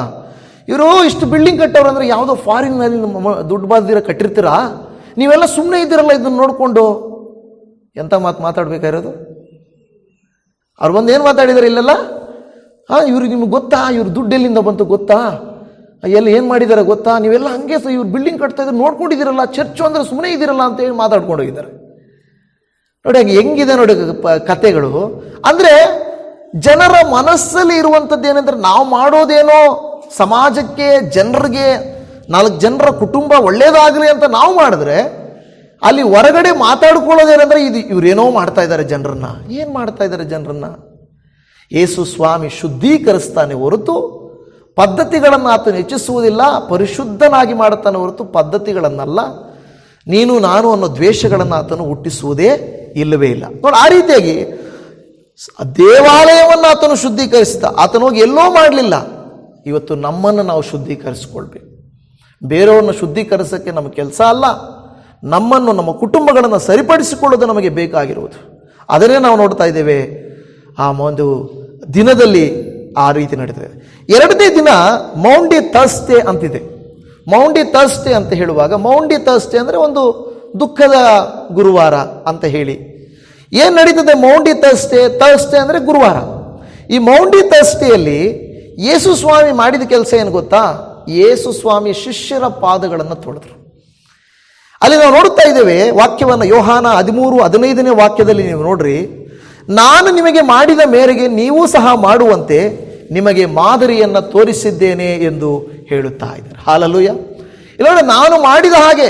ಮೊದಲು ಯೇಸು ಸ್ವಾಮಿ ಆಲಯವನ್ನು ಶುದ್ಧೀಕರಿಸಿದರು. 2, ತನ್ನ ಶಿಷ್ಯರನ್ನು ಶುದ್ಧೀಕರಿಸ್ತಾ ಇದ್ದಾರೆ. ತನ್ನ ಶಿಷ್ಯರನ್ನು ಶುದ್ಧೀಕರಿಸ್ತಾ ಇದ್ದಾರೆ. ಅವರ ಪಾದಗಳನ್ನು ತೊಳೆದು. ಯಾವ ದೇವರಾದರೂ, ಯಾವ ಗುರುವಾದರೂ ಈ ರೀತಿಯಾಗಿ ಮಾಡಿರುವಂಥ ಘಟನೆಗಳಿದೆಯಾ? ನೀವು ಕೇಳಿಸ್ಕೊಂಡಿರ್ತೀರ, ಶಿಷ್ಯರುಗಳು ಗುರುವಿಗೆ ಈ ಥರ ಸೇವೆ ಮಾಡಿದ್ರು, ಈ ಥರ ಕಾಣಿಕೆಗಳನ್ನು ಕೊಟ್ಟರು ಏನೋ. ಶಿಷ್ಯರು ಗುರುವಿಗೆ ಕೊಡೋದನ್ನು ಕೇಳಿಸ್ಕೊಂಡಿರ್ತೀರ ಅಲ್ವಾ? ಗುರುಭಕ್ತಿಗೋಸ್ಕರ ಕೆಲವರು ಹೇಳ್ತಾರೆ ಹೆಬ್ಬೆರಳನ್ನು ಕಟ್ ಮಾಡಿಕೊಟ್ರು, ಗುರುಭಕ್ತಿಗೋಸ್ಕರ ಏನೇನೋ ಮಾಡಿಕೊಟ್ರು ಅನ್ನೋದು ಕೇಳಿಸ್ಕೊಂಡಿರ್ತೀರ. ಆದರೆ ಇಲ್ಲಿ ಗುರುವೇ ಶಿಷ್ಯರಿಗೆ ಸೇವೆ ಮಾಡೋದನ್ನು ನೀವು ಇಲ್ಲಿ ನೋಡ್ತಾ ಇದ್ದೀರಿ. ಗುರುವೇ ಶಿಷ್ಯರಿಗೆ ಸೇವೆ ಮಾಡುವಂಥದ್ದು, ಅದು ಯೇಸುವಿನ ಗುಣ, ಸತ್ಯ ದೇವರ ಗುಣ ಅದು. ಯೇಸು ಸ್ವಾಮಿ ನೀನು ನನಗೇನು ಮಾಡ್ತೀಯ, ಏನು ಕೊಡ್ತೀಯ ಅಂತ ಯಾವತ್ತೂ ಕೇಳಲಿಲ್ಲ. ಆತನು ಶುದ್ಧೀಕರಿಸಿದನು. ಹಾಲೆಲೂಯ. ಈ ಒಂದು ಪರಿಶುದ್ಧ ವಾರದಲ್ಲಿ ಪದ್ಧತಿಯಲ್ಲ, ಪರಿಶುದ್ಧತೆ ಮುಖ್ಯ. ಹೋಲಿ ವೀಕ್ ನಮ್ಮನ್ನು ಹೋಲಿ ಮಾಡಬೇಕು ಹೊರತು ರಿಚುವಲ್ಸ್ಗೂ ಕಸ್ಟಮ್ಸ್ಗೂ ಮುಖ್ಯ ಅಲ್ಲ ಅಂತ ನಾನು ಹೇಳ್ತಾ ಇದ್ದೇನೆ. ಇಲ್ಲಿ ಯೇಸು ಸ್ವಾಮಿ ಮೊದಲು ದೇವಾಲಯವನ್ನು ಶುದ್ಧೀಕರಿಸಿದರು. 2, ತನ್ನ ಶಿಷ್ಯರ ಪಾದಗಳನ್ನು ಆತನು ಶುದ್ಧೀಕರಿಸಿದನು. ನಾನು ಮಾಡಿದ ಹಾಗೆ ನೀವು ಮಾಡ್ರಿ ಅಂತ ನಮಗೂ ಹೇಳಿಕೊಟ್ರು. ನಮಗೂ ಕೂಡ ಅದರ ಅರ್ಥ ಏನು ಗೊತ್ತಾ? ಯಜಮಾನನಾಗಬೇಕೆಂದಿರುವವನು ಮೊದಲೇನಾಗಬೇಕು? ಸೇವಕನಾಗಬೇಕು, ಆಳಾಗಬೇಕು. ಯೇಸು ಸ್ವಾಮಿ ತಗ್ಗಿಸಿಕೊಂಡ ಮಾತ್ರಕ್ಕೆ ಆತನನ್ನು ಜನರೇನಂತಾನೆ, ಆತನೆಲ್ಲ ಏನೋ ಒಂದು ದೇವರು, ಹೋಗಿ ಹೋಗಿ ಶಿಷ್ಯರ ಪಾದಗಳು ತೊಳೆದವನು. ಪ್ರೀತಿ ಪ್ರಧಾನವಾದದ್ದು. ಪ್ರೀತಿ ಅದನ್ನು ಯೇಸು ಸ್ವಾಮಿ ತೋರಿಸಿಕೊಟ್ರು, ಅದನ್ನು ಮಾಡಿದರು, ಬಾಯಲ್ಲಲ್ಲ. ಯೇಸು ಸ್ವಾಮಿ ಹೇಳ್ಬೋದಾಗಿತ್ತು, ನಾನು ನಿಮ್ಮ ಪಾದಗಳನ್ನು ತೊಳಿಬೇಕು, ಆದರೆ ನಾನು ಹೇಳ್ತಾ ಇದ್ದೀನಿ ನೀವು ಒಬ್ಬರು ಪಾದ ತೊಳ್ಕೊಳ್ರಿ ಅಂತೇಳಿ ನೀವು ತೊಳ್ಕೊಳ್ರಿ, ಅದೇ ದೀನತೆ ಅಂತ ಹೇಳಲಿಲ್ಲ. ಹಂಗೆ ಹೇಳ್ಬಿಟ್ರೆ ಬಾಯಲ್ಲಿ ಹೇಳಿದ್ರು ಅವ್ರೇನು ಮಾಡಿದ್ರಾ? ನೀವು ಪ್ರಾರ್ಥನೆ ಮಾಡ್ರಿ, ನೀವು ಪ್ರಾರ್ಥನೆ ಮಾಡಬೇಕು ಅಂತ ಹೇಳಿದರೆ ಅದು ಬಾಯಲ್ಲಿ ಹೇಳೋದು. ಆದರೆ ಆತನ ಪ್ರಾರ್ಥನೆ ಮಾಡಿ ತೋರಿಸುವುದು, ಕಾಲು ತೊಳೆದು ತೋರಿಸುವುದು, ದೇವಾಲಯವನ್ನು ಶುದ್ಧೀಕರಿಸಿ ತೋರಿಸುವುದು, ಇದೆಲ್ಲ ಕ್ರಿಯೆ. ಯೇಸು ಸ್ವಾಮಿ ಬರೀ ಏನಂದರೆ ಆತನು ಬಾಯಲ್ಲಿ ಹೇಳುವಂಥವನಲ್ಲ, ಶುದ್ಧೀಕರಿಸುವನು. ಇವತ್ತು ನಿಮ್ಮನ್ನು ನನ್ನನ್ನು ದೇವರು ಕೇಳ್ತಾ ಇದ್ದಾರೆ, ನಾನು ಈ ಶಿಷ್ಯರ ಪಾದಗಳನ್ನು ತೊಳೆದು ಶುದ್ಧೀಕರಿಸಿದಂತೆ ನೀವು ಒಬ್ಬರೊಬ್ಬರ ಪಾದಗಳನ್ನು ತೊಳೆಯೋದಂದರೆ ನೀರಾಗಿ ತೊಳೆಯೋದಲ್ಲ. ಈಗ ಕೆಲವು ಕಡೆಯಲ್ಲಿ ಸಭೆಗಳಲ್ಲಿ ಆ ಕೆಲಸ ಮಾಡ್ತಾರೆ. ಎಂಥ ಪಾದಗಳು ತೊಳಿತಾರೆ? ನಿಜವಾಗೂ ತೊಳಿತಾರೆ. ಒಳ್ಳೆ ಕ್ಲೀನಾಗಿರುವಂಥ ಏನು ಇದು ಬಟ್ಲು, ಪ್ಲೇಟು, ಅದು ಎಂಥ ಬಟ್ಲು? ಕಂಚುದಿರ್ತದಲ್ಲ, ಕಂಚುದು ಅಂಥದ್ದು, ಏನು ಮಾಮೂಲಿ ಅಂತೆಲ್ಲ ತರಲ್ಲ ಅವರು. ಯಾಕೆಂದರೆ ಫೋಟೋದಲ್ಲಿ ಬರಬೇಕಲ್ಲ. ಕೆಲವು ಕಡೆ, ಎಲ್ಲ ಕಡೆ ಅಲ್ಲ. ಒಳ್ಳೆಯದು, ಅದಕ್ಕೆ ಒಳ್ಳೆ ಹೊಸ ಟವಲ್ಲು. ಆಮೇಲೆ ಹೇಳ್ತಾರೆ, ಉದಾಹರಣೆಗೆ ನಾನು ಪಾಸ್ಟ್ರು, ವಿಶ್ವಾಸಿ ಪಾದ ತೊಳಿಬೇಕಾದ್ರೆ ಫಸ್ಟೇ ಹೇಳ್ತಾರೆ, ಪಾಸ್ಟ್ ನಿಮ್ಮ ಕಾಲು ತೊಳಿತಾರೆ, ಮೊದಲೇ ಹೋಗಿ ಕ್ಲೀನ್ ಮಾಡ್ಕೊಂಬರ್ರಿ ಚೆನ್ನಾಗಿ ಕಾಲೆಲ್ಲ. ಏನು ಮಾಡಬೇಕು? ಮೊದಲೇ ಹೋಗಿ ಕಾಲೆಲ್ಲ ಕ್ಲೀನ್ ಮಾಡ್ಕೊಂಬರ್ಬೇಕು. ಆಮೇಲೆ ಅವ್ರನ್ನ ಕೂರಿಸ್ಬಿಟ್ಟು ಆ ತಟ್ಟೆಯಲ್ಲಿ ಕಾಲಿಕ್ಕೆ ಹೋಗ ಇವ್ರು ನೀರಾಗಿ ತೊಳೆಯುವಾಗ ಇವ್ರಿಗೆ ಏನು ಅಂಟಬಾರ್ದು, ಹಂಗೆ ಮೇಲ್ಗಡೆ ತೊಳೆಯೋದು. ದೇವ್ರಿಗೆ ಅದು ಉದ್ದೇಶ. ನಿಜವಾಗಿ ನೀವು ಕಾಲು ತೊಳಿರಿ ಅಂತಲ್ಲ ಹೇಳ್ತಾ ಇರೋದು ಉದ್ದೇಶ, ಸೇವೆ ಮಾಡ್ರಿ ಅಂತ. ಹೇಗೆ ಯಥಾರ್ಥವಾಗಿ ಸೇವೆ ಮಾಡಬೇಕು ಅಂತ ದೇವರು ಹೇಳಿರೋದು. ಅದನ್ನು ಈ ಕಾಲದಲ್ಲಿ ಅವರಿಗೆ ಸಾಧಕವಾಗಿ ಏನೇನೋ ಉಪಯೋಗಿಸ್ತಾರೆ ಬಿಡ್ರಿ. ಇನ್ನು ದೊಡ್ಡ ದೊಡ್ಡ ವ್ಯಕ್ತಿಗಳಾದರೆ ಬಂಗಾರದ ತಟ್ಟೆ, ಅದು ಏನು ಕಷ್ಟಪಡ್ದಿರೋ ಬಗ್ದಿರಂಗೆ ಇಲ್ಲಿ ಎತ್ಕೊಡೋರೊಬ್ರು, ಅಂತ ತೊಳೆಯೋರೊಬ್ರು, ಅದೆಲ್ಲ ಬೇರೆ ಕಥೆ. ಆದರೆ ದೇವರು ಹೇಳ್ತಾ ಇದ್ದಾರೆ ಶುದ್ಧೀಕರಣ ಬಹಳ ಮುಖ್ಯ. ಯಾಕೆ ಶುದ್ಧೀಕರಣ ಮುಖ್ಯ? ದೇವರು ಹೇಳ್ತಾರೆ ನಾನು ಪರಿಶುದ್ಧನಾಗಿರುವುದರಿಂದ ನೀವು ಕೂಡ ಪರಿಶುದ್ಧರಾಗಿರಬೇಕು, ನಾನು ಮಾಡಿದಂತೆ ನೀವು ಮಾಡಬೇಕು. ಇದು ಯೇಸು ಸ್ವಾಮಿ ನಮಗೆ ಕಲಿಸಿಕೊಟ್ಟಿರೋದು. ಅದೇ ನಾವು ನೋಡುತ್ತಿರುವಂಥ ಕಾರ್ಯ. ಮತ್ತೊಂದು ಕಾರ್ಯವನ್ನು ನಾವು ನೋಡುತ್ತಾ ಇದ್ದೇವೆ. ಗುಡ್ ಫ್ರೈಡೇ ದಿನ ಯೇಸು ಸ್ವಾಮಿ ಮತ್ತಾಯನು ಬರೆದ ಸುವಾರ್ತೆ 27:46 ಸುಮಾರು 3 ಗಂಟೆಗೆ ಯೇಸು ಏಲಿ ಏಲಿ ಲಮಾ ಸಬಕ್ತಾನಿ, ಅಂದರೆ ನನ್ನ ದೇವರೇ ಯಾಕೆ ನನ್ನನ್ನು ಕೈಬಿಟ್ಟಿ ಎಂದು ಮಹಾಧ್ವನಿಯಿಂದ ಕೂಗಿದನು ಎಂದು ನಾವು ನೋಡುತ್ತಾ ಇದ್ದೇವೆ. ಯಾಕೆ ಯೇಸು ಸ್ವಾಮಿ ಯಾಕಪ್ಪ ನನ್ನನ್ನು ಕೈಬಿಟ್ಟೆ ಅಂತ ಹೇಳಿದರೆ ಈ ವಾಕ್ಯ ಹೇಳ್ತಾ ಇದೆ, ಅದು ದೇವರ ಪ್ರವಚನಗಳನ್ನು ವಾಗ್ದಾನಗಳನ್ನು ನೆರವೇರಿಸುವುದಕ್ಕಾಗಿ ಎಂದು ಹೇಳುತ್ತಾ ಇದೆ. ಯೇಸು ಸ್ವಾಮಿ ತನ್ನ ರಕ್ತವನ್ನು ಸುರಿಸಿ ನಮ್ಮನ್ನು ಪರಿಶುದ್ಧ ಮಾಡಿದ್ದಾನೆ. ಯಾವುದೋ ಒಂದು ಪ್ರಾಣಿನ ಬಲಿ ಕೊಟ್ಟು ನಮ್ಮ ಪಾಪ ಮುಗಿಯಿತು ಅಂತ ಹೇಳೋದು ಸುಲಭ, ಹೌದಲ್ವಾ? ಯೇಸು ಸ್ವಾಮಿನೂ ಕೂಡ ಸರಿ, ಈಗ ನಾನು ನನ್ನ 12 ಜನ ಶಿಷ್ಯರಲ್ಲಿ ಈ ಪಾಪ ಪರಿಹಾರಕ್ಕಾಗಿ ಒಬ್ಬ ಶಿಷ್ಯನನ್ನು ನಾನು ಬಲಿ ಕೊಡ್ತೀನಿ ಅಂತ ಹೇಳಿದರೆ ಯಾರಾದರೂ ಶಿಷ್ಯರು ಬರ್ತಾ ಇದ್ದೀರಾ? ಓಕೆ, 12 ಜನ ನಾನು ಯಾಕೆ ಸಾಕಿದ್ದೇನೆ ಗೊತ್ತಾ? ಈ 12 ಜನರಲ್ಲಿ ಒಬ್ಬ ಶಿಷ್ಯನನ್ನು ನಾನು ಬಲಿ ಕೊಡ್ತೀನಿ ಅಂತ ಹೇಳಿದಿದ್ರೆ 12 ಜನ ಹೇಳ್ತಾ ಇದ್ರು, ನಮಗೆ ಯಾಕೆ ಸ್ವಾಮಿ, ನಮಸ್ಕಾರ, ನಮ್ಮನ್ನು ಬಿಟ್ಬಿಡಿ ಸ್ವಾಮಿ, ಬೇರೆ ಯಾರನ್ನಾದರೂ ಶಿಷ್ಯರು ಮಾಡ್ಕೊಳ್ರಿ ಅಂತ ಇದ್ರು ಅಲ್ವಾ? ಹಾಗೆ ಮಾಡೋದು ಸುಲಭ, ಯಾರನ್ನೋ ಬಲಿ ಕೊಡೋದು ಸುಲಭ. ಆದರೆ ಯೇಸು ಸ್ವಾಮಿ ಯಾರನ್ನೋ ಬಲಿ ಕೊಡೋದಲ್ಲ, ತನ್ನನ್ನೇ ಬಲಿ ಕೊಟ್ಟನು. ಹಲ್ಲೆಲೂಯಾ. ಅದು ಬಹಳ ಮುಖ್ಯ. ಯೇಸು ಸ್ವಾಮಿ ಯಾವಾಗಲೂ ಇನ್ನೊಬ್ಬರ ಮೇಲೆ ಹಾಕಲಿಲ್ಲ, ಆತನೇ ಮಾಡಿದನು. ನನ್ನ ಗುರು ನೀನು ಕಾಲು ತೊಳೆಯಪ್ಪ ಅಂತ ಹೇಳ್ಬೋದಾಗಿತ್ತು. ನಾನು ಗುರು, ನೀನು ಹೋಗಿ ದೇವಾಲಯವನ್ನು ಕ್ಲೀನ್ ಮಾಡ್ರಿ, ಹೋಗ್ರಿ, 12 ಜನ ಇಟ್ಕೊಂಡಿದ್ದೀನಲ್ಲ ಸೈನಿಕರ ಥರ ಹೋಗ್ರಿ. ಯೇಸು ಸ್ವಾಮಿ ಟೆರರಿಸ್ಟ್ಗಳ ಥರ, ನಕ್ಸಲೈಟ್ಸ್ ಥರ ಹಾಕ್ಕೊಳ್ರಿ, ಬಂದೂಕು ಹಿಡ್ಕೊಂಡು ಹೋಗಿ ಅವ್ರನ್ನೆಲ್ಲ ದೇವಾಲಯನೆಲ್ಲ ಕ್ಲೀನ್ ಮಾಡಿಬಿಡ್ರಿ ಅಂತ ಹೇಳಿದ್ನ. ಹಿಂಸೆಯನ್ನು ಕಲಿಸಲಿಲ್ಲ ಆತನು, ಆದರೆ ಅನ್ಯಾಯವನ್ನು ಆತನು ಸಹಿಸಲಿಲ್ಲ. ಆತನ ಹಿಂಸೆಯನ್ನು ಕಲಿಸಲಿಲ್ಲ, ಆದರೆ ಅನ್ಯಾಯವನ್ನು ಆತನು ಸಹಿಸಲಿಲ್ಲ. ತಪ್ಪನ್ನು ಆತನು ಎತ್ತಿಗೆ ಹೇಳಿದನು, ಇದು ತಪ್ಪು, ಇದು ದೇವಾಲಯ ನೀವು ಮಾಡ್ತಾರೆ ತಪ್ಪು. ಆ ರೀತಿ ದೇವಾಲಯವನ್ನು ಶುದ್ಧೀಕರಿಸಿದನು. ಯೇಸುವಿನ ಶಿಷ್ಯರ ಪಾದಗಳನ್ನು ತೊಳೆದು ಶುದ್ಧೀಕರಿಸಿದನು. ತನ್ನನ್ನೇ ಶಿಲುಬೆಯ ಮೇಲೆ ಸಮರ್ಪಣೆ ಮಾಡಿದನು. ಯಾರನ್ನೋ ಕುರಿ ಇನ್ನೊಂದನ್ನಲ್ಲ, ತನ್ನನ್ನು ತಾನು ಆತನು ಬಲಿ ಕೊಟ್ಟನು ಎಂಬುದನ್ನು ನಾವು ನೋಡುತ್ತಾ ಇದ್ದೇವೆ. ಅನೇಕ ಸಾರಿ ನಾವು ನೋಡುತ್ತಾ ಇದ್ದೇವೆ, ಏನಂದ್ಕೊಳ್ತೇವೆ ಅಂದರೆ, ಅಯ್ಯೋ ನಾವು ಮಾಡುವಂಥ ಇದರಿಂದ ನಮಗೆ ಬಿಡುಗಡೆ ಆಗುತ್ತೆ ಅಂದ್ಕೊಳ್ತೇವೆ. ಹೋಲಿ ವೀಕ್ ಮಾಡಿಬಿಟ್ರೆ, ಚರ್ಚ್ಗೆ ಹೋಗ್ಬಿಟ್ರೆ, ದೀಕ್ಷಾ ಸ್ನಾನ ತೆಗೆದುಕೊಂಡ್ಬಿಟ್ರೆ, ಹೆಸರು ಚೇಂಜ್ ಮಾಡ್ಕೊಂಡ್ಬಿಟ್ರೆ ನನಗೆ ರಕ್ಷಣೆ ಆಗುತ್ತೆ. ಈಗ ಜನರಲ್ಲೇ ಹೇಳ್ತಾರಲ್ಲ, ಇವ್ರು ಬೈಬಲ್ ಎತ್ಕೊಂಡ್ಬಿಟ್ಟಿದ್ದಾರೆ, ಇವ್ರು ಕ್ರಿಶ್ಚಿಯನ್ ಆಗಿಬಿಟ್ಟಿದ್ದಾರೆ, ಚರ್ಚ್ಗೆ ಹೋಗಿ ಬಂದವರು ಇವ್ರು ಕ್ರಿಶ್ಚಿಯನ್ ಆಗಿಬಿಟ್ಟವ್ರೆ. ಬೈಬಲ್ ಹಿಡಿದು ಮಾತ್ರಕ್ಕೆ ನೆನ್ನೆ ಹೇಳಿದೆ ನಾನು, ಬೈಬಲ್ ಹಿಡಿದು ಮಾತ್ರಕ್ಕೆ ಕ್ರಿಶ್ಚಿಯನ್ ಆಗಂಗಿದ್ರೆ ಮೋದಿ ಅವಾಗ ಹೋಗಿ ಬೈಬಲ್ ಹಿಡ್ಕೊತಾರೆ, ಅವ್ರು ಕ್ರಿಶ್ಚಿಯನ್ನ. ಎಲ್ಲ MLAಗಳು ಮಂತ್ರಿಗಳು ಎಲೆಕ್ಷನ್ ಬಂದ ತಕ್ಷಣ ಚರ್ಚ್ಗೆ ಹೋಗ್ಬಿಡ್ತಾರೆ. ನಮಸ್ಕಾರ, ಅಪ್ಪ ಪಾಸ್ಟ್ರು ಪ್ರೇಯರ್ ಮಾಡ್ರಪ್ಪ ನಮಗೆ ಅಂತ ಹೋಗ್ಬಿಡ್ತಾರೆ. ಹಂಗಾದ್ರೆ ಅವ್ರು ಕ್ರಿಶ್ಚಿಯನ್ಸಾ? ಅಲ್ಲ. ನಾನು ಹೇಳಿದೆ ಅದಕ್ಕೆ, ಕೆಲವರಲ್ಲಿ ಹಿಂದೂಗಳು ಎಲ್ಲರೂ ಹೋಗ್ಬಿಟ್ಟು ದರ್ಗಾದಲ್ಲಿ ಹೋಗ್ಬಿಟ್ಟು ತಾಯ್ತಾ ಕಟ್ಕೊಂಡ್ಬರ್ತಾರೆ. ಹಂಗಾದ್ರೆ ಅವ್ರು ಮುಸ್ಲಿಮ್ಸಾಗಿ ಹೋಗ್ತಾರಾ? ಹಾಗಲ್ಲ. ನಾವೇ ಹೇಳ್ತಾ ಇದ್ದೀವಿ, ಬ್ಯಾಪ್ಟಿಸಮ್ ತೊಗೊಂಡು ಮಾತ್ರಕ್ಕೆ, ಹೆಸರು ಚೇಂಜ್ ಮಾಡ್ಕೊಂಡು ಮಾತ್ರಕ್ಕೆ, ಚರ್ಚ್ಗೆ ಹೋದ ಮಾತ್ರಕ್ಕೆ, ಬೈಬಲ್ ಇಟ್ಕೊಂಡು ಮಾತ್ರಕ್ಕೆ ನೀವು ಕ್ರಿಶ್ಚಿಯನ್ಸೇ ಅಲ್ಲ ಅಂತ ಜನರಿಗೆ ಇದು ಹೇಳಿದ್ರು ಕೂಡ ಒಪ್ಪಲ್ಲ. ನೀವು ಮಾಡ್ತಾ ಇರೋದು ಬೇರೆನೇ. ಏನಾದ್ರೂ ಅದಕ್ಕೆ ಹೋಗ್ರಿ. ಮನಸ್ಸು ಬದಲಾಗಬೇಕು. ಯೇಸು ಸ್ವಾಮಿಗೆ ಬೇಕಾಗಿರೋದು ಮನಸ್ಸು ಬದಲಾವಣೆ. ಅದನ್ನೇ ದೇವರು ಹೇಳ್ತಾ ಇರುವಂಥ ಮಾತು, ನಮಗೆ ವ್ಯರ್ಥವಾದಂಥ ಸಂಪ್ರದಾಯಗಳಿಂದ ನಮಗೆ ಬಿಡುಗಡೆ ಆಗಲ್ಲ, ಸರ್ಟಿಫಿಕೇಟ್ಗಳಿಂದ ನಮಗೆ ಬಿಡುಗಡೆ ಆಗಲ್ಲ. ಮೊದಲ ಪೇತ್ರನ ಪತ್ರಿಕೆ 1:18-19 ಹೇಳುತ್ತದೆ, ನಿಮ್ಮ ಹಿರಿಯರು ಕಲಿಸಿಕೊಟ್ಟ ವ್ಯರ್ಥವಾದ ನಡವಳಿಕೆಯಿಂದ ನಿಮಗೆ ಬಿಡುಗಡೆಯಾದದ್ದು ಬೆಳ್ಳಿ ಬಂಗಾರ ಮೊದಲಾದ ನಶಿಸಿ ಹೋಗುವ ವಸ್ತುಗಳಿಂದಲ್ಲ, ಪೂರ್ಣಾಂಗವಾದ ನಿಷ್ಕಳಂಕ ಯಜ್ಞದ ಕುರಿಮರಿಯ ರಕ್ತದಿಂದಲೋ ಎಂಬಂತೆ ಕ್ರಿಸ್ತನ ಅಮೂಲ್ಯವಾದ ರಕ್ತದಿಂದಲೇ ಎಂದು ಬಲ್ಲಿರಲ್ಲವೇ.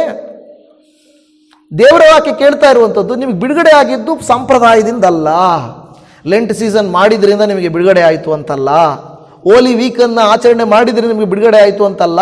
ಆದರೆ ಆ ಹೋಲಿ ವೀಕಲ್ಲಿ ಇಲ್ಲಿ ಒಂದು ಭಾನುವಾರದಲ್ಲಿ, ಒಂದು ಕೂಟದಲ್ಲಿ, ಒಂದು ಉಜ್ಜೀವನ ಕೂಟದಲ್ಲಿ, ಯವನಸ್ಥರ ಕೂಟದಲ್ಲಿ ನೀವು ದೇವರ ವಾಕ್ಯವನ್ನು ಅಂಗೀಕಾರ ಮಾಡಿಕೊಂಡು ಒಪ್ಪಿಕೊಂಡು ಪಾಪಗಳನ್ನು ಬಿಟ್ಟು ನೀವು ದೇವರಿಗೆ ಸಮರ್ಪಣೆ ಮಾಡಿದರೆ ನಿಮ್ಮ ತನು ಮನ ಮನಸ್ಸುಗಳು, ಕುಟುಂಬಗಳು, ನಿಮ್ಮ ಶರೀರಾತ್ಮ ಪ್ರಾಣಗಳು ಪರಿಶುದ್ಧವಾಗುತ್ತವೆ.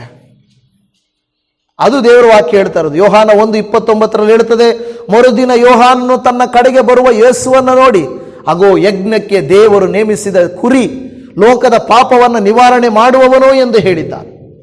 ಯೇಸು ಸ್ವಾಮಿಯನ್ನು ನೋಡಿ ಸ್ಥಾನಿಕನಾದ ಯೋಹಾನ್ ಹೇಳಿದನು, ಪಾಪಗಳಿಂದ ಪರಿಶುದ್ಧಗೊಳಿಸುವಂತ ಯೇಸುವಿನ ರಕ್ತ, ಯೇಸುವೇ ಕುರಿಮರಿ ಎಂದು ಹೇಳಿದರು.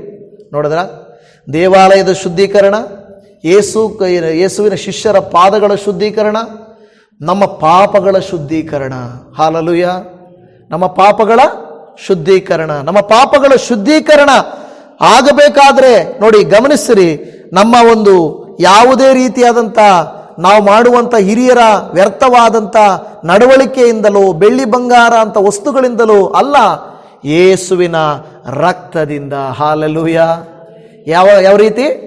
ಯೇಸುವಿನ ರಕ್ತದಿಂದ ನಮಗೆ ಬಿಡುಗಡೆಯಾಗುತ್ತದೆ. ಇಬ್ರಿಯರಿಗೆ ಬರೆದ ಪತ್ರಿಕೆ 10ನೇ ಅಧ್ಯಾಯ 10ನೇ ವಾಕ್ಯದಲ್ಲಿ ನಾವು ನೋಡುತ್ತಾ ಇದ್ದೇವೆ, ಯೇಸು ಕ್ರಿಸ್ತನು ಒಂದೇ ಸಾರಿ ದೇಹ ಸಮರ್ಪಣೆ ಮಾಡಿ ದೇವರ ಚಿತ್ತವನ್ನು ನೆರವೇರಿಸಿದ್ದರಿಂದಲೇ ನಾವೇನಾಗಿದ್ದೇವೆ? ಶುದ್ಧರಾಗಿದ್ದೇವೆ. ಹಾಲೆಲೂಯಾ. ಕರ್ತನ ನಾಮಕ್ಕೆ ಸ್ತೋತ್ರ. ಏನಾಗಿದೆ ಅಂತ ಇಲ್ಲಿ ಹೇಳ್ತಾ ಇದೆ, ಯೇಸು ಕ್ರಿಸ್ತನು ಒಂದೇ ಸಾರಿ ದೇಹ ಸಮರ್ಪಣೆಯನ್ನು ಮಾಡಿ ದೇವರ ಚಿತ್ತವನ್ನು ನೆರವೇರಿಸಿದ್ದರಿಂದಲೇ ನಾವೇನಾಗಿದ್ದೇವೆ? ಶುದ್ಧರಾದ್ದೇವೆ. ಮಾತಿನಲ್ಲಿ ಶುದ್ಧತೆ ಅಲ್ಲ ದೇವ ಮಕ್ಕಳೇ, ಕ್ರಿಯೆಯಲ್ಲಿ ಶುದ್ಧತೆ ಬೇಕು. ನಾನು ಹೇಳ್ತಾ ಇರ್ತೇನೆ, ಯಾರಿಗೋಸ್ಕರ ನಾವು ನಟನೆ ಮಾಡೋದು ಬೇಡ. ದೇವರ ಹೃದಯ ನೋಡ್ತಾನೆ. ದೇವರಿಗೋಸ್ಕರ ಪರಿಶುದ್ಧರಾಗಿರೋಣ.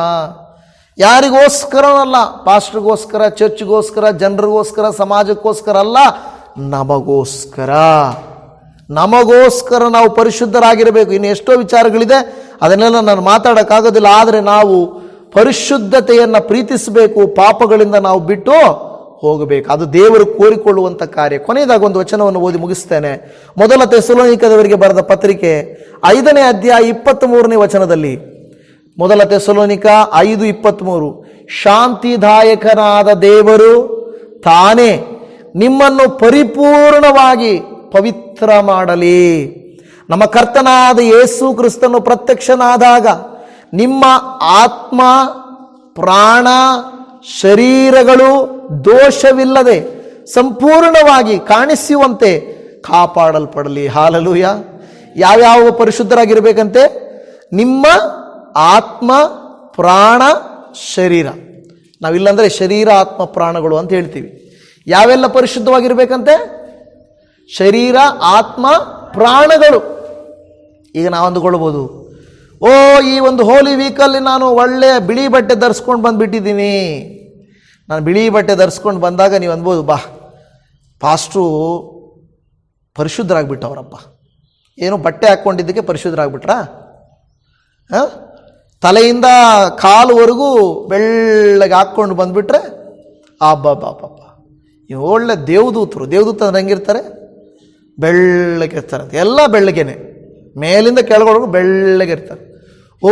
ಇವರು ಪರಿಶುದ್ಧರು. ಬಟ್ಟೆ ಹಾಕ್ಕೊಂಡ್ಬಿಟ್ರೆ ಪರಿಶುದ್ಧರಾಗಂಗಿದ್ರೆ ಇನ್ನೇನು ಅಲ್ವಾ? ಹಂಗಿಲ್ಲ. ಬಟ್ಟೆ ಹಾಕ್ಕೊಳ್ಳೋಂಗಿದ್ರೆ ಪರಿಶುದ್ಧರಾಗಲ್ಲ. ಇಲ್ಲಿ ಹೇಳುತ್ತಾ ಇದೆ, ದೇವರು ತಾನೇ ನಿಮ್ಮನ್ನು ಪರಿಪೂರ್ಣವಾಗಿ ಪವಿತ್ರ ಮಾಡಲಿ. ನಮ್ಮನ್ನು ಯಾರು ಪವಿತ್ರ ಮಾಡೋದು? ದೇವರು ಪವಿತ್ರ ಮಾಡಬೇಕು. ನಮ್ಮಷ್ಟಕ್ಕೆ ನಾವು ಪವಿತ್ರ ಮಾಡ್ಕೊಳ್ಳೋಕ್ಕೆ ಆಗಲ್ಲ.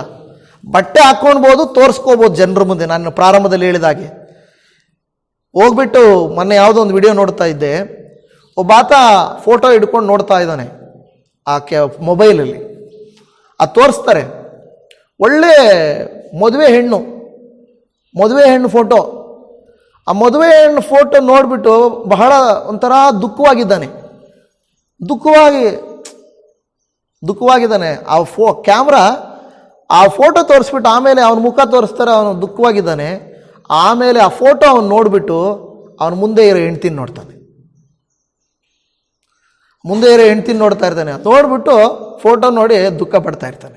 ಯಾಕೆಂದರೆ ಫೋಟೋದಲ್ಲಿ ಬೆಳ್ಳಗೆ ಚೆನ್ನಾಗವಳೆ, ಮುಂದುಗಡೆ ಕರ್ರಗೆ ಕಪ್ಪಾಗವಳೆ. ಅವನು ಇದನ್ನ ನೋಡೋದು, ಅವಳು ನೋಡೋದು, ದುಃಖ ಪಡೋದು, ಇದನ್ನ ನೋಡೋದು, ಅವ್ರು ನೋಡೋದು, ದುಃಖ ಪಡೋದು. ಯಾಕೆ? ಫೋಟೋದಲ್ಲಿ ಚೆನ್ನಾಗಿದ್ಲು, ಆದರೆ ನೇರವಾಗಿ ಏನಾಗ್ಬಿಟ್ಟವಳೆ, ಕಪ್ಪಗಾಗೋಗ್ಬಿಟ್ಟು ಕರ್ರಗಾಗೋಗ್ಬಿಟ್ಟು. ಏನು ಮಾಡೋದೀಗ? ಅಂದರೆ ಆ ರೀತಿಯಾಗಿ ನಾವು ಒಂದೆರಡು ದಿನ ನಟನೆ ಮಾಡ್ಬೋದು, ಮೇಕಪ್ ಹಾಕ್ಕೊಂಡು, ಡೈ ಹಾಕ್ಕೊಂಡು, ಅದು ಇದು ಮಾಡಿಕೊಂಡು. ಆ ರೀತಿಯಲ್ಲಿ ಪರಿಶುದ್ಧತೆಯನ್ನು ಧರಿಸ್ಕೊಂಡು 2 ದಿನ ನಟನೆ ಮಾಡೋಕ್ಕಾಗಲ್ಲ. ಕಲರ್ ಹೊರಟೋಗುತ್ತೆ, ಆವಾಗ ಗೊತ್ತಾಗ್ಬಿಡ್ತದೆ ನಮ್ಮ ಪರಿಶುದ್ಧತೆ ವೇಸ್ಟ್ ಅಂತ. ಆದರೆ ದೇವರು ಹೇಳ್ತದೇನೆ, ನಿಮ್ಮನ್ನು ದೇವರು ಪರಿಶುದ್ಧ ಮಾಡಿ. ಕೆಲವರಿಗೆ ನಾವು ಎಷ್ಟೋ ಬುದ್ಧಿ ಮಾತು ಹೇಳ್ತೀವಿ, ಎಷ್ಟು ಬುದ್ಧಿ ಮಾತು ಹೇಳಿದ್ರು ಅದು ಒಳಕ್ಕೆ ಹೋಗಲ್ಲ. ಆದರೆ ದೇವರು ಹೇಳಿದ್ರೆ ಆಟೋಮೆಟಿಕ್ಕಾಗಿ ಚೇಂಜ್ ಆಗೋಗ್ತಾರೆ. ಅದು ದೇವರ ಕ್ರಿಯೆ, ಅದು ದೇವರ ಕಾರ್ಯ, ಅದು ದೇವರು ಮಾಡಬೇಕು. ಅದಕ್ಕೆ ಇಲ್ಲಿ ದೇವರು ನಿಮ್ಮನ್ನು ಪರಿಪೂರ್ಣವಾಗಿ ಪವಿತ್ರ ಮಾಡಲಿ. ದೇವರು ಪ್ರತ್ಯಕ್ಷವಾದಾಗ ನೀವು ಹೆಂಗೆ ನಿಮ್ಮ ಶರೀರ ಆತ್ಮ ಪ್ರಾಣಗಳೇನಾಗಿರ್ಬೇಕಂತೆ, ದೋಷವಿಲ್ಲದೆ ಸಂಪೂರ್ಣವಾಗಿ ಕಾಣಿಸುವಂತೆ ಕಾಪಾಡಲ್ಪಡಲಿ. ಹಲ್ಲೆಲೂಯಾ. ಆದ್ದರಿಂದ ನಾನು ಹೇಳೋದು, ಹೋಲಿ ವೀಕ್ ಅಂದರೆ ಹೋಲಿ ದಿನಗಳಲ್ಲ, ನಮ್ಮಲ್ಲಿ ದೇವರು ಕೋರಿಕೊಳ್ಳುವಂಥ ಹೋಲಿನೆಸ್ ಪದ್ಧತಿಯಲ್ಲ, ಪರಿಶುದ್ಧತೆ. ನಾವು ಹೇಗೆ ಯೇಸುಸ್ವಾಮಿ ದೇವಾಲಯವನ್ನು, ಹೇಗೆ ಶಿಷ್ಯರ ಪಾದಗಳನ್ನು ತೊಳೆದು, ಹೇಗೆ ನಮ್ಮ ಪಾಪಗಳನ್ನು ಕಲ್ವಾರಿ ರಕ್ತದ ಮೂಲಕವಾಗಿ ಆತನು ಶುದ್ಧೀಕರಿಸಲಿಕ್ಕಾಗಿ ಸಿದ್ಧನಾದನು, ನಾವು ಕೂಡ ನಮ್ಮ ಜೀವಿತಗಳಲ್ಲಿ ಹಾಗೆ ಶುದ್ಧತ್ವವನ್ನು ಹೊಂದಿ ಆ ದೇವರಿಗೆ ತಕ್ಕಂಥ ಮಕ್ಕಳಾಗಿ ನಾವು ಜೀವಿಸಬೇಕು. ಕಣ್ಣುಗಳನ್ನು ಮುಚ್ಚೋಣ, ಪ್ರಾರ್ಥನೆ ಮಾಡಿಕೊಳ್ಳೋಣ. Thank you Jesus. ಯೇಸುವೇ ವಂದನೆಯಪ್ಪ. ಪರಮ ತಂದೆಯಾದ ದೇವರೇ, ನಿನ್ನ ಉನ್ನತವಾದ ಪರಿಶುದ್ಧವಾದ ನಾಮಕ್ಕೆ ನಾವು ಸ್ತೋತ್ರ ಮಾಡುತ್ತಾ ಇದ್ದೇವೆ. ಮತ್ತೊಂದು ದಿನದಲ್ಲಿ ಸಂದೇಶದ ಮೂಲಕವಾಗಿ ನೀವು ಏನು ಮಾತನಾಡಿದ್ದೀರೋ ನನಗೆ ಗೊತ್ತಿಲ್ಲ, ಆದರೆ ನೀವಂತೂ ನಾವು ಪರಿಶುದ್ಧರಾಗಿರಬೇಕೆಂದು ಮಾತನಾಡಿದ್ದೀರೆಂದು ನಾವು ಅರಿತುಕೊಳ್ಳುತ್ತಾ ಇದ್ದೇವೆ. ಹೌದಪ್ಪ, ಲೋಕವು ಮೇಲುಗಡೆ ತೋರ್ಪಡಿಕೆಯನ್ನು ನೋಡುವಂತೆ ಮಾಡುತ್ತದೆ, ಆದರೆ ನೀವು ನಮಗೆ ಹೇಳುವ ಮಾತು, ಲೋಕ ನಿಮ್ಮ ಬಗ್ಗೆ ಏನಾದರೂ ಮಾತಾಡಿಕೊಳ್ಳಲಿ, ಲೋಕ ನಿಮ್ಮನ್ನು ಬಡವರು ಅಂದುಕೊಳ್ಳಲಿ, ನೀವು ಬಲಹೀನರು ಅಂದುಕೊಳ್ಳಲಿ, ನೀವು ಅಯೋಗ್ಯರು ಅಂದುಕೊಳ್ಳಲಿ, ಇವರು ನಮ್ಮನ್ನು ಮೋಸ ಮಾಡಿದರು, ಇವರು ನಮ್ಮ ಸಮಾಜಕ್ಕೂ ನಮ್ಮ ಸಂಸ್ಕೃತಿಗೂ ನಮ್ಮ ದೇಶಕ್ಕೂ ಇವರು ಒಳ್ಳೆಯದಲ್ಲ ಅಂತ ಎಂದುಕೊಳ್ಳಲಿ ಅಪ್ಪ. ಆದರೆ ನಾವಾದರೂ ಪರಿಶುದ್ಧತೆಯನ್ನು ಪ್ರೀತಿಸ್ತೇವೆ. ಕಾರಣ ನೀವು ಮಾತ್ರವೇ ಈ ಲೋಕದಲ್ಲಿ ಪರಿಶುದ್ಧತೆಯನ್ನು ನಮಗೆ ಕೊಡುವಂಥವರು. ಮಿಕ್ಕಿದವರೆಲ್ಲರೂ ಕರ್ತನೆ ಲೋಕದಲ್ಲಿ ಹಣ, ಆಸ್ತಿ, ಐಶ್ವರ್ಯಗಳನ್ನು ಕೊಡುವುದರ ಬಗ್ಗೆ ಯೋಚನೆ ಮಾಡುವಂಥವರು. ಅಪ್ಪ, ನಿನ್ನ ನಿಷ್ಕಳಂಕವಾದ ರಕ್ತವನ್ನು ಸುರಿಸಿ ನಮ್ಮನ್ನು ಪರಿಶುದ್ಧಗೊಳಿಸಿದ್ದಕ್ಕಾಗಿ ಸ್ತೋತ್ರ. ನಮ್ಮ ಪಾಪಗಳನ್ನು ತೊಳೆದಿದ್ದಕ್ಕಾಗಿ ಸ್ತೋತ್ರ. ದೇವಾಲಯವನ್ನು ಶುದ್ಧೀಕರಿಸಿ, ಹೇಗೆ ಅಪ್ಪ ಶಿಷ್ಯರನ್ನು ಶುದ್ಧೀಕರಿಸಿ ನಿಮ್ಮ ನಿಮ್ಮ ರಕ್ತದಿಂದ ನಮ್ಮ ಪಾಪಗಳನ್ನು ಪರಿಶುದ್ಧಗೊಳಿಸಿದರು ಅಪ್ಪ, ಇಲ್ಲಿರುವ ನಮ್ಮನ್ನು ಈಗ ಕೇಳಿದ ಹಾಗೆ ನಮ್ಮನ್ನು ಸಂಪೂರ್ಣವಾಗಿ ನೀವು ಶುದ್ಧೀಕರಣ ಮಾಡಿರಿ ಎಂಬುದಾಗಿ ನಾವು ಪ್ರಾರ್ಥನೆ ಮಾಡ್ತಾ ಇದ್ದೇವೆ. ಯಾರೆಲ್ಲ ಈ ವಾಕ್ಯವನ್ನು ಕೇಳಿ, ಹೌದಪ್ಪ, ಈಗೋ ನನ್ನ ಪಾಪಗಳು ನಿನ್ನ ಮುಂದೆಯೇ ಇದೆ, ನನ್ನನ್ನು ಶುದ್ಧೀಕರಿಸಪ್ಪ ಎಂದು ಪ್ರಾರ್ಥನೆ ಮಾಡ್ತಾ ಇದ್ದಾರು, ನಮ್ಮೆಲ್ಲ ಪಾಪ ದ್ರೋಹಗಳನ್ನೆಲ್ಲ ನೀನು ಶುದ್ಧೀಕರಿಸಿ ನಮ್ಮನ್ನು ಪ್ರಿಯ ಮಕ್ಕಳನ್ನಾಗಿ ಮಾಡಿಕೊಳ್ಳಬೇಕಾಗಿ ಪ್ರಾರ್ಥನೆ ಕೇಳಿದ ಕರ್ತರೇ, ನಿನಗೆ ಸ್ತೋತ್ರ ಮಾಡುತ್ತಾ ನಮ್ಮನ್ನೇ ನಿನ್ನ ಕರುಣಾಹಸ್ತಕ್ಕೆ ಸಮರ್ಪಣೆ ಮಾಡುತ್ತಾ ಯೇಸುವಿನ ಪರಿಶುದ್ಧ ನಾಮದಲ್ಲಿ ಪ್ರಾರ್ಥಿಸಿದ್ದೇವೆ ತಂದೆಯೇ. ಆಮೇನ್, ಆಮೇನ್.